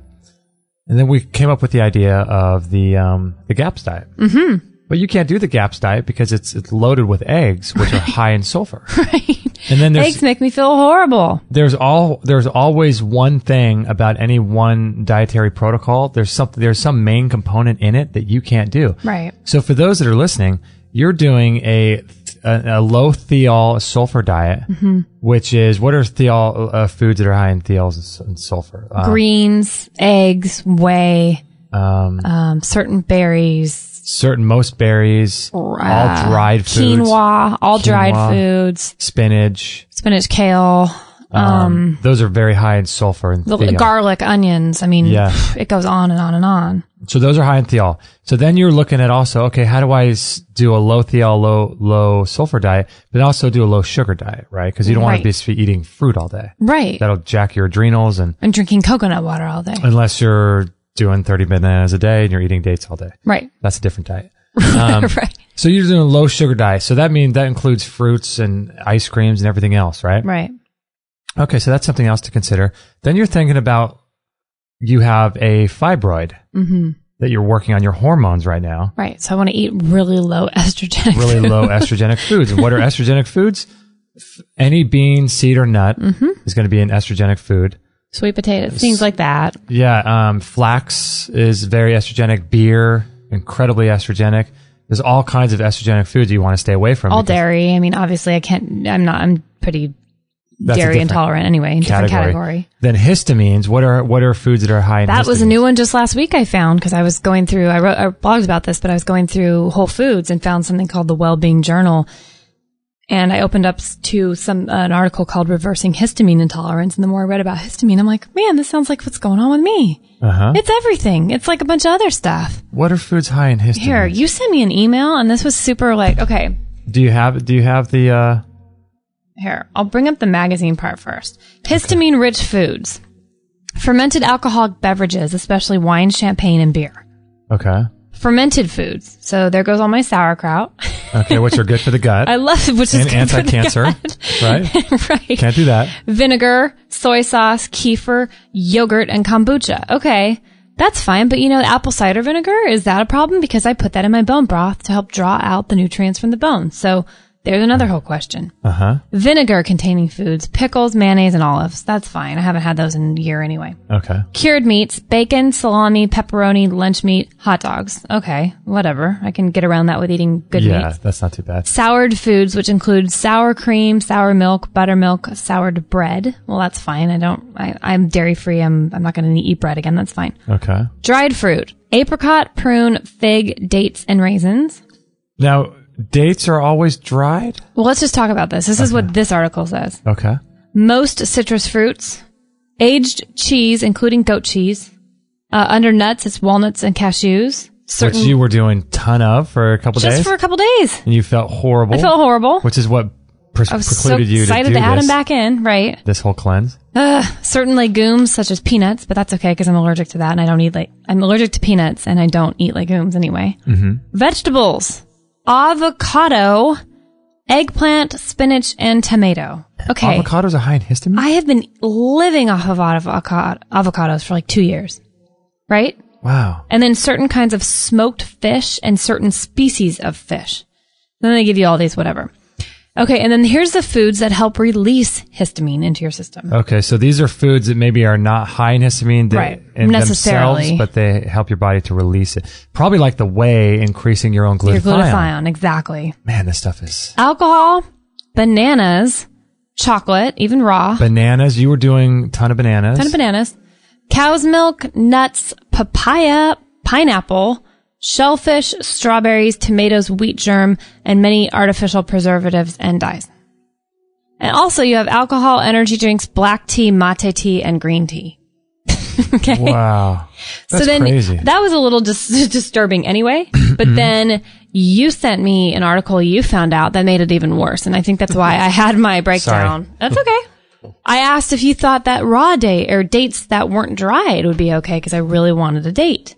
And I said, hey, could you look up in that other room and find out if there's anything with just fresh dates, And so you sent me this little tidbit. This little gem. This one, this is what we're supposed to be not eating. Okay, so no fish or shellfish. Okay. At all. Okay. Eggs, maybe it says a small amount in baked products might be tolerated. They're not sure. But eggs are high in sulfur. High in sulfur. The luncheon meats they say to stick away from. That's fine. But I'd been adding in these nitrate-free organic chicken sausage things that were like, I loved them. Apparently that wasn't good. Okay. All kinds of cheese, yogurt, buttermilk, and kefir. Okay, I knew that. Then under the fruits. By the way, this article tells you it suggests to have tons and tons, at least 5 portions of fruits and vegetables a day. It says that's highly good for people with histamine problems, right? But then here's the fruits you can't eat. Apricots, bananas, cranberries, cherries, citrus fruits, which include oranges, lemons, limes, and grapefruit, currants, dates, loganberries, pineapple, prunes, raisins, raspberries, and strawberries. What the heck is left? Apples? Pears? Apples and pears. I mean, there's lots. Then you have sugar. Then you have lots of sugar. And then, according to the Ayurveda diet that I want to follow, pears and apples should only be eaten when they are cooked. We're not even supposed to eat them raw. That's too hard on our body. as a Vata body type. As a Vata body type. Mm-hmm. And then under vegetables, eggplant, avocados, olives, pumpkin, red beans, soy and soy products, spinach, tomatoes, tomato sauce, ketchup, seasonings, anise, cinnamon. Oh, great. So I didn't even see that one. Cinnamon? Cinnamon. Pumpkin Cloves. is in there, though. Pumpkin is, you've been eating a lot of. Been eating a lot of pumpkin lately. Chili powder, curry powder, nutmeg, pickles, relishes, sauerkraut, and other foods containing vinegar. And then you have the chocolates, cacao, colas, alcoholic, and de-alkalized alcoholized drinks. And then other additives such as coloring. So I think that's what kind of sent me, honestly, into a tailspin. I was like, what the heck is anyone supposed to eat? Like when you have all these challenges, you know? Yeah, because it's not as if you had only a histamine issue, then, you know, there's a lot of options for you because you can have eggs or you can have all kinds of different things. But then if you only had a thiol and a sulfur issue and an inability to methylate and histamine foods didn't bother you, you would have a whole separate category of foods that you can eat. But when you're trying to do gluten-free, dairy-free, histamine-free, estrogen-free, low sugar, low sulfur, and thiol, that's a lot. That doesn't leave a lot of options. Yeah. You know, for your health. That's crazy. And the whole thing, too, is, you know, eating on time is a whole separate component to eating and digesting food because Adam Bergstrom talks about eating on time and dextrinizing certain foods. If you're not familiar with that, you can listen to our previous show that we'll have up soon about how to dextrinize your food. Yeah, that's cool. For increased digestion. And the temperature of the food matters, and that gets into the Ayurvedic principles of warming for Vata body types. So it's insane how, did you ever think that you were going to have? No, I never saw my life going this way. That's crazy. Here's an interesting thing, because 327, this is true. They say in the chat room, in my opinion, that diet is doable as long as they tell you exactly what to put in. If they tell you what to get rid of and not what good stuff to put in, then I would not do it. Okay, here's what they say to put in, at least as far as the histamine, and this is where it gets interesting. Freshly cooked meat and poultry. Okay. Meat and poultry are actually okay for most things for me. Okay. I'm sticking away from red meat because it's actually high in thiol content. So, is it really? Oh, yeah. Wow. So I'm sticking to poultry, which is fine. Then they say freshly caught fish in this one article. The other article said no fish. So I don't know where I stand with the fish thing. One says you can eat certain types of fish, and one says no smoked fish, but the other says no fish altogether. So I think I'm going to stick away from fish. Okay. Then they say you can eat eggs in moderation, like which the other one said too, is if your body does go with it. Gluten-free grains such as rice and quinoa. Can't do those. Can't do those because those are high in sulfur. Oh, and they just hurt my stomach. Yeah, really high in sulfur. Yeah. Fresh fruits, you can eat mango, pear, watermelon, apple, kiwi, cantaloupe, and grapes. But you know, melons are a big problem. Melons, for most people, I don't know if people know this, should be eaten by themselves. All melon. All melon. And I've realized that's so true in my case. And even melons should be separated from each other. So if you should allow on an empty stomach, if you eat watermelon, you should allow 20 minutes in between. Yeah. I mean, that's according to the food combination, the food combining principles. Which it seems to make a lot of sense when I stick to that. But I'm not going to go around eating a ton of mango and grapes. Those are so high in sugar. Mm-hmm. So then it says you can eat a bunch of fresh vegetables, except for tomato, spinach, avocado, and eggplant. Well, all right. What about carrots? Can you do carrots? Yeah, carrots are okay. Carrots are okay on every level so far. Dairy substitutes, it says that's good for you, is coconut milk, rice milk, hemp milk, and almond milk. But those are high in phytates, right? which are bad for the absorption. You know, if you're really high in phytates, you can't absorb your minerals. Mm-hmm, right. So that causes digestive issues because the enzyme that's the phytic acid that's on the outside of certain nuts and seeds. And then you have cooking oils, olive oil and coconut oil. But, you know, cooked olive oil is carcinogenic. Yeah. Coconut oil, I seem to do okay with that. And then there's leafy herbs and herbal teas, which I know for a fact I can't do a lot of herbal teas. They'll really upset my stomach. Like chamomile, it's just out for me. Mint tea, out. can't do that. So this is where I find myself, and it's really, really frustrating, but some days I'm better with it than others, and I have to keep telling myself, like you keep reminding me, it's just to heal the gut, you'll be able to add some of these things back in. I'm basing this off of what I feel like. I don't know if I truly have a methylation problem or a histamine problem, but I did contact my naturopath yesterday, and I'm going to test for those because I'd really like to know, because it seems like what's going on, but it could be that I haven't gotten rid of my parasitic condition that Dr. Hines found when he tested me, and maybe that's what's causing all these weird symptoms in my digestion. But I just know I'm just not okay with living life how I have the last few months. But this is the last thing I'll say about this. You need to become a breatharian. I know. Breatharian. Dude, you have hands down. No problems. You get your minerals from the sun through the eye to your third eye. You don't have to eat. You're good. I feel like that's what it's coming to. Isn't that sad? Yeah. It wouldn't be as fun, would it? It would not be as fun. But, when I was feeling sorry for myself last night a little bit, I thought, but what have I done to add to this problem? What have I added in the last few months that I've probably caused myself more problems? And this is it. Tangerines I've added in the last few months. I haven't eaten a citrus. I hadn't eaten an orange in probably a year. But it just said most citrus fruits, right? Well, that's pretty much everything. But yeah, those probably were irritating to me. Okay. Along with the nut-based cheesecakes I found that were absolutely phenomenal. I overdid that for like a week. I added in those nitrate-free organic chicken sausages, which probably were not helping me. Those are probably high in sulfurs or histamines?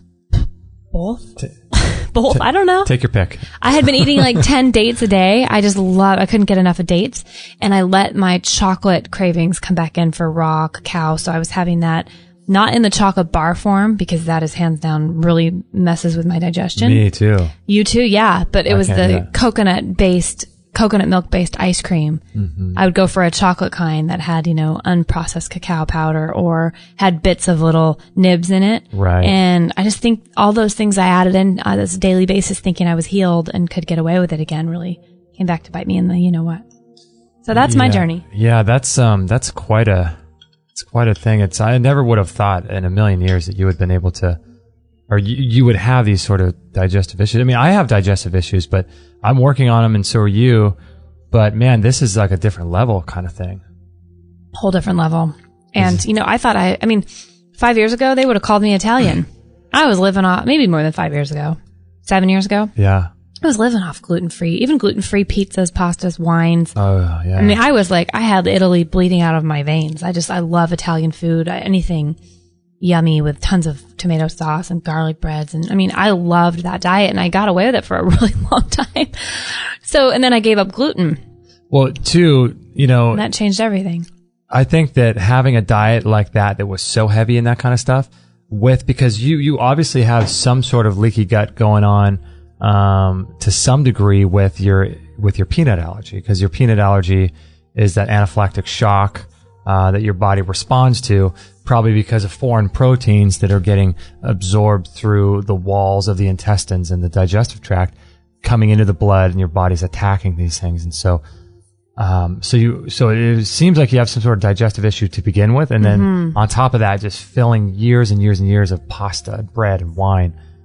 It's a perfect storm. The perfect storm, along with the emotional component. Being really unhappy at a job for 15 years. I've never liked it. Fearful, a lot of pressure on me having to please people. I hold that all in my stomach. And I've realized throughout this cleanse, I'd be sitting in the sauna feeling light and happy, and my digestion felt really good during those 3 days. But I'd be sitting there and I realized I'm holding something still in my stomach. I'm really tensing up in my stomach for no reason. And I let it go. And I have to constantly remind myself, let it out, let it go. Don't try to hold in things. There's no food to deal with. Why are you still holding all this stuff, It's sort of a tightness and a tenseness in your stomach. So that's where it goes. Some people hold it in their shoulders or neck.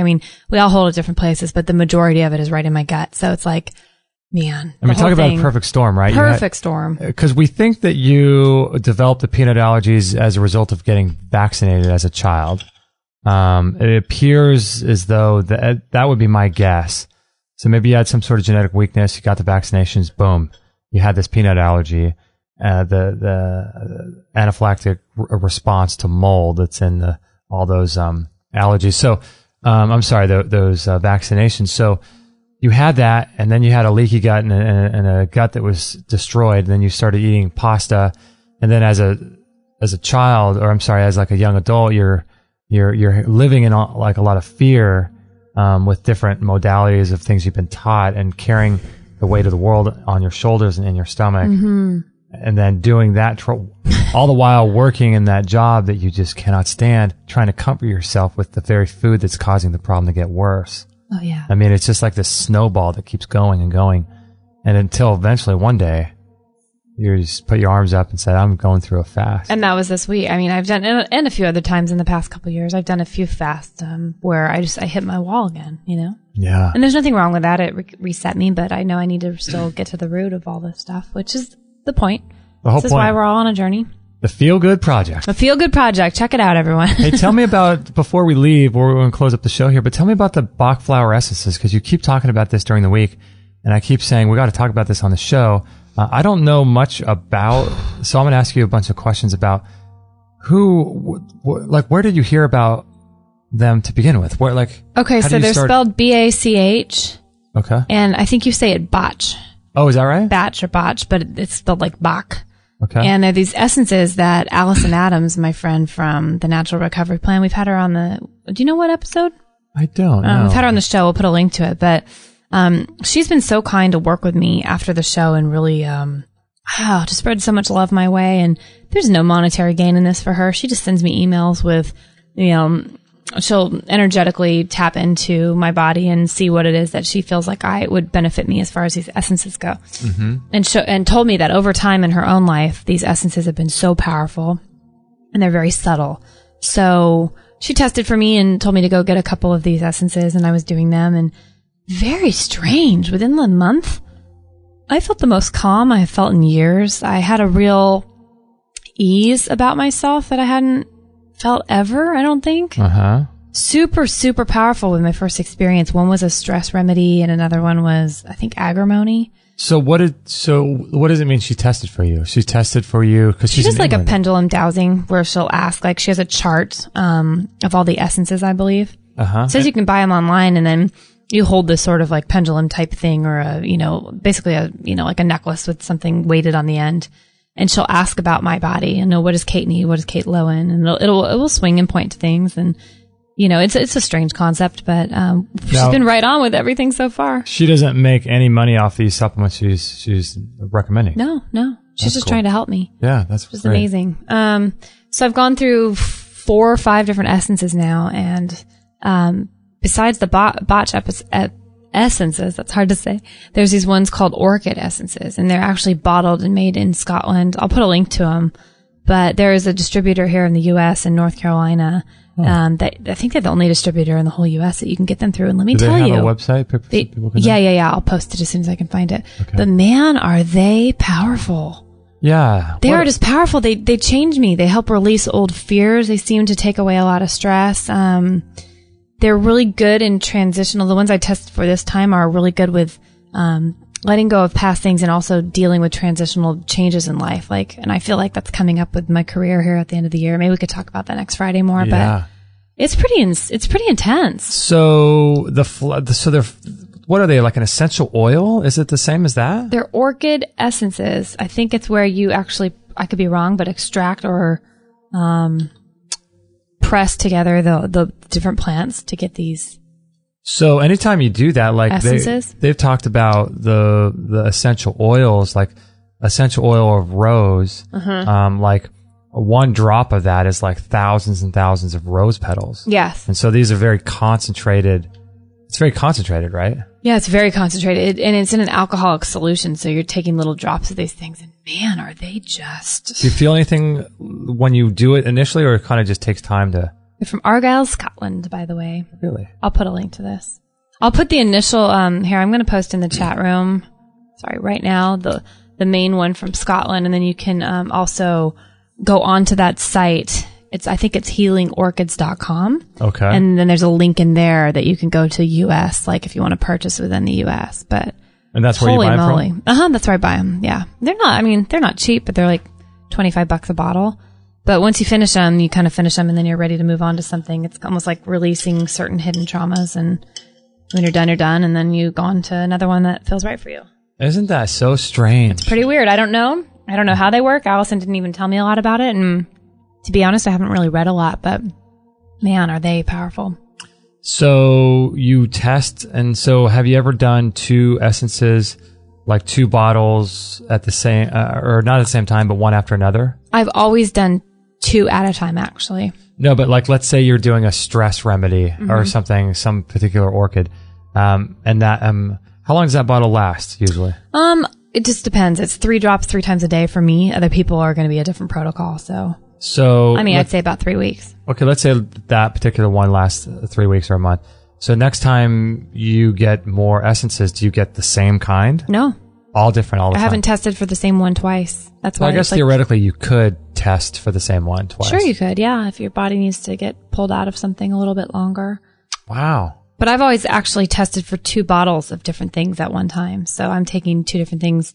I've taken stuff I've never heard of. It's so cool to have my world opened up. I mean, I never heard the word agrimony or Star of Bethlehem or this whole stress relief. There's one called unicorn. Wow. That's an orchid, and it was the most powerful thing. It was for what they call invincible focus.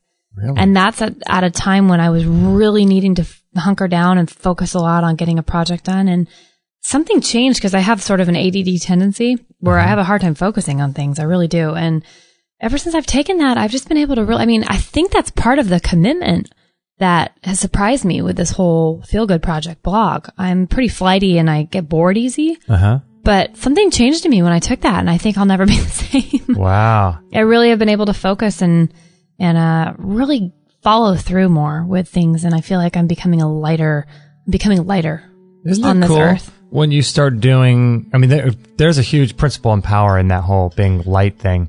But isn't it cool how the more you continue on this path of physical cleansing and trying to improve your digestion and improving yourself and taking more foods, isn't it so interesting how your whole personality and your tendencies can change? Like your ability to have an ADD,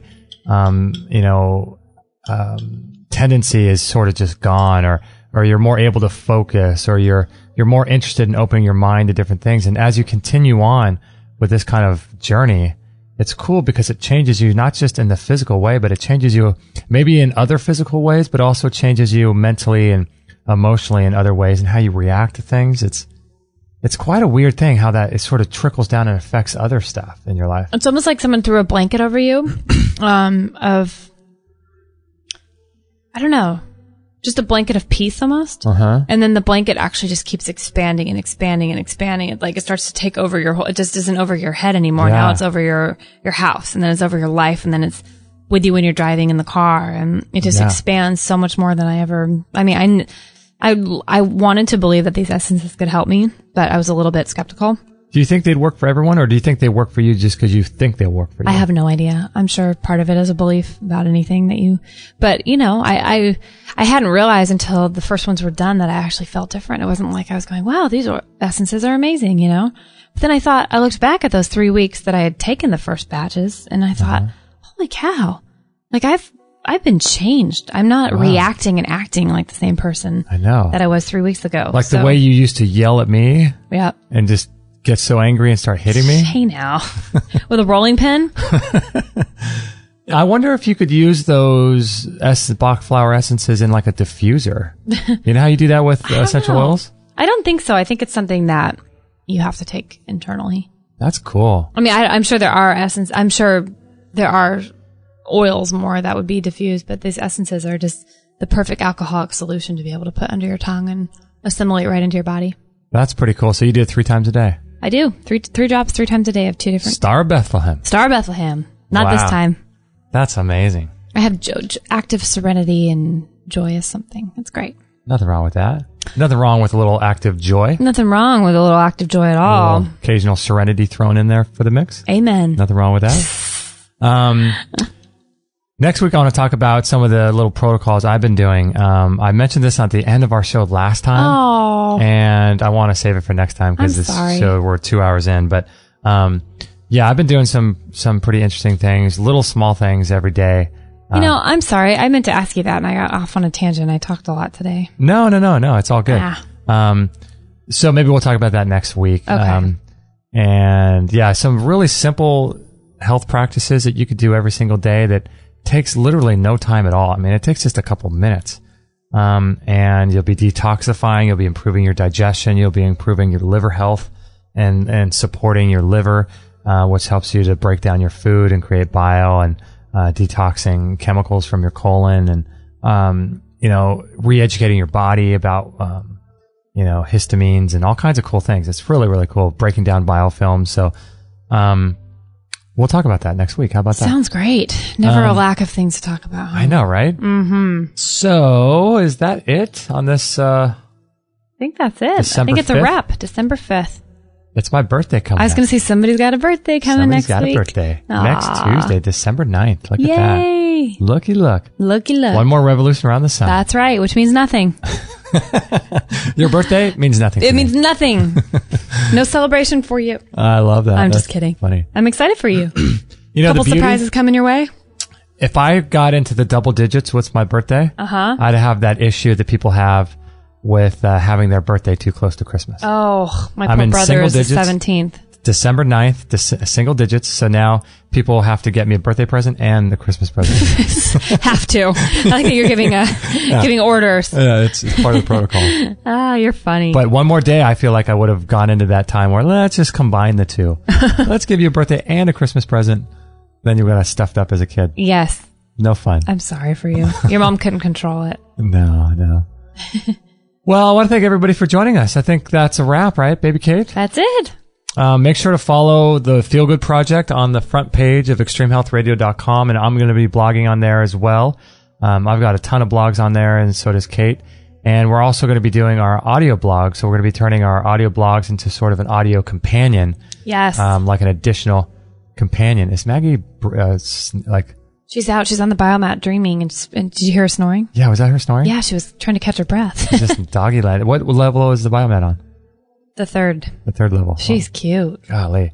Yeah, so we're going to turn all of our blog posts into eventually audio blogs, and we do have a page on our website called audio blogs. If you go to our website /audio blogs, plural, you can listen to all of the ones that we've recorded. So those are there for you to download and listen to if you're interested in some of the more deeper subjects that we get into from our own writings.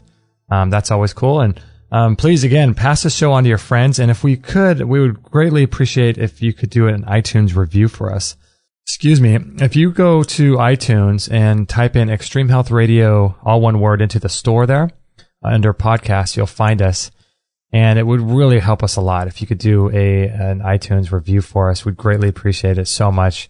It really does help us a lot. And I think what it does is it helps our show to be found more by people that are within iTunes looking for health shows. So that would be a great way to thank us for our work, and we would just really appreciate that. But if you want to support us in other ways too, we do accept donations. You could do that on the right-hand side of our website, and there's a link to that at the top. And you can go to Amazon, which is easy to do. Bookmark that Amazon link.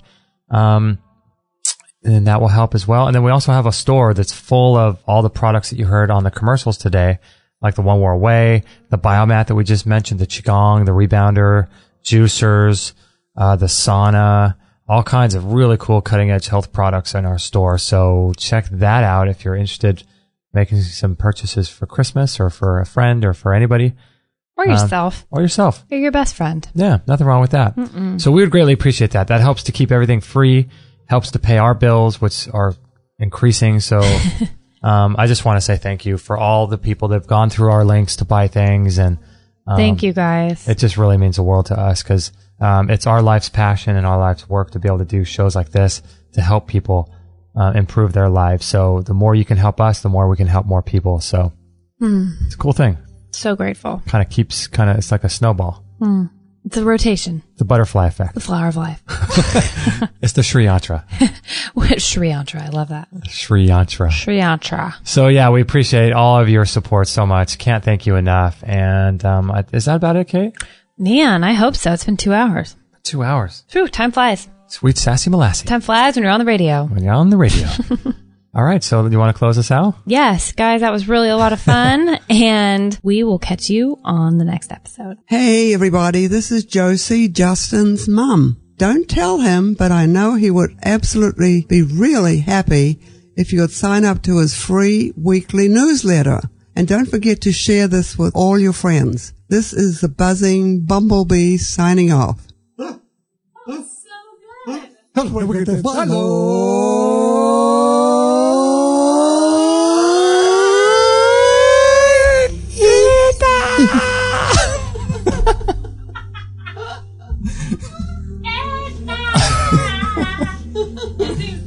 Oh my gosh.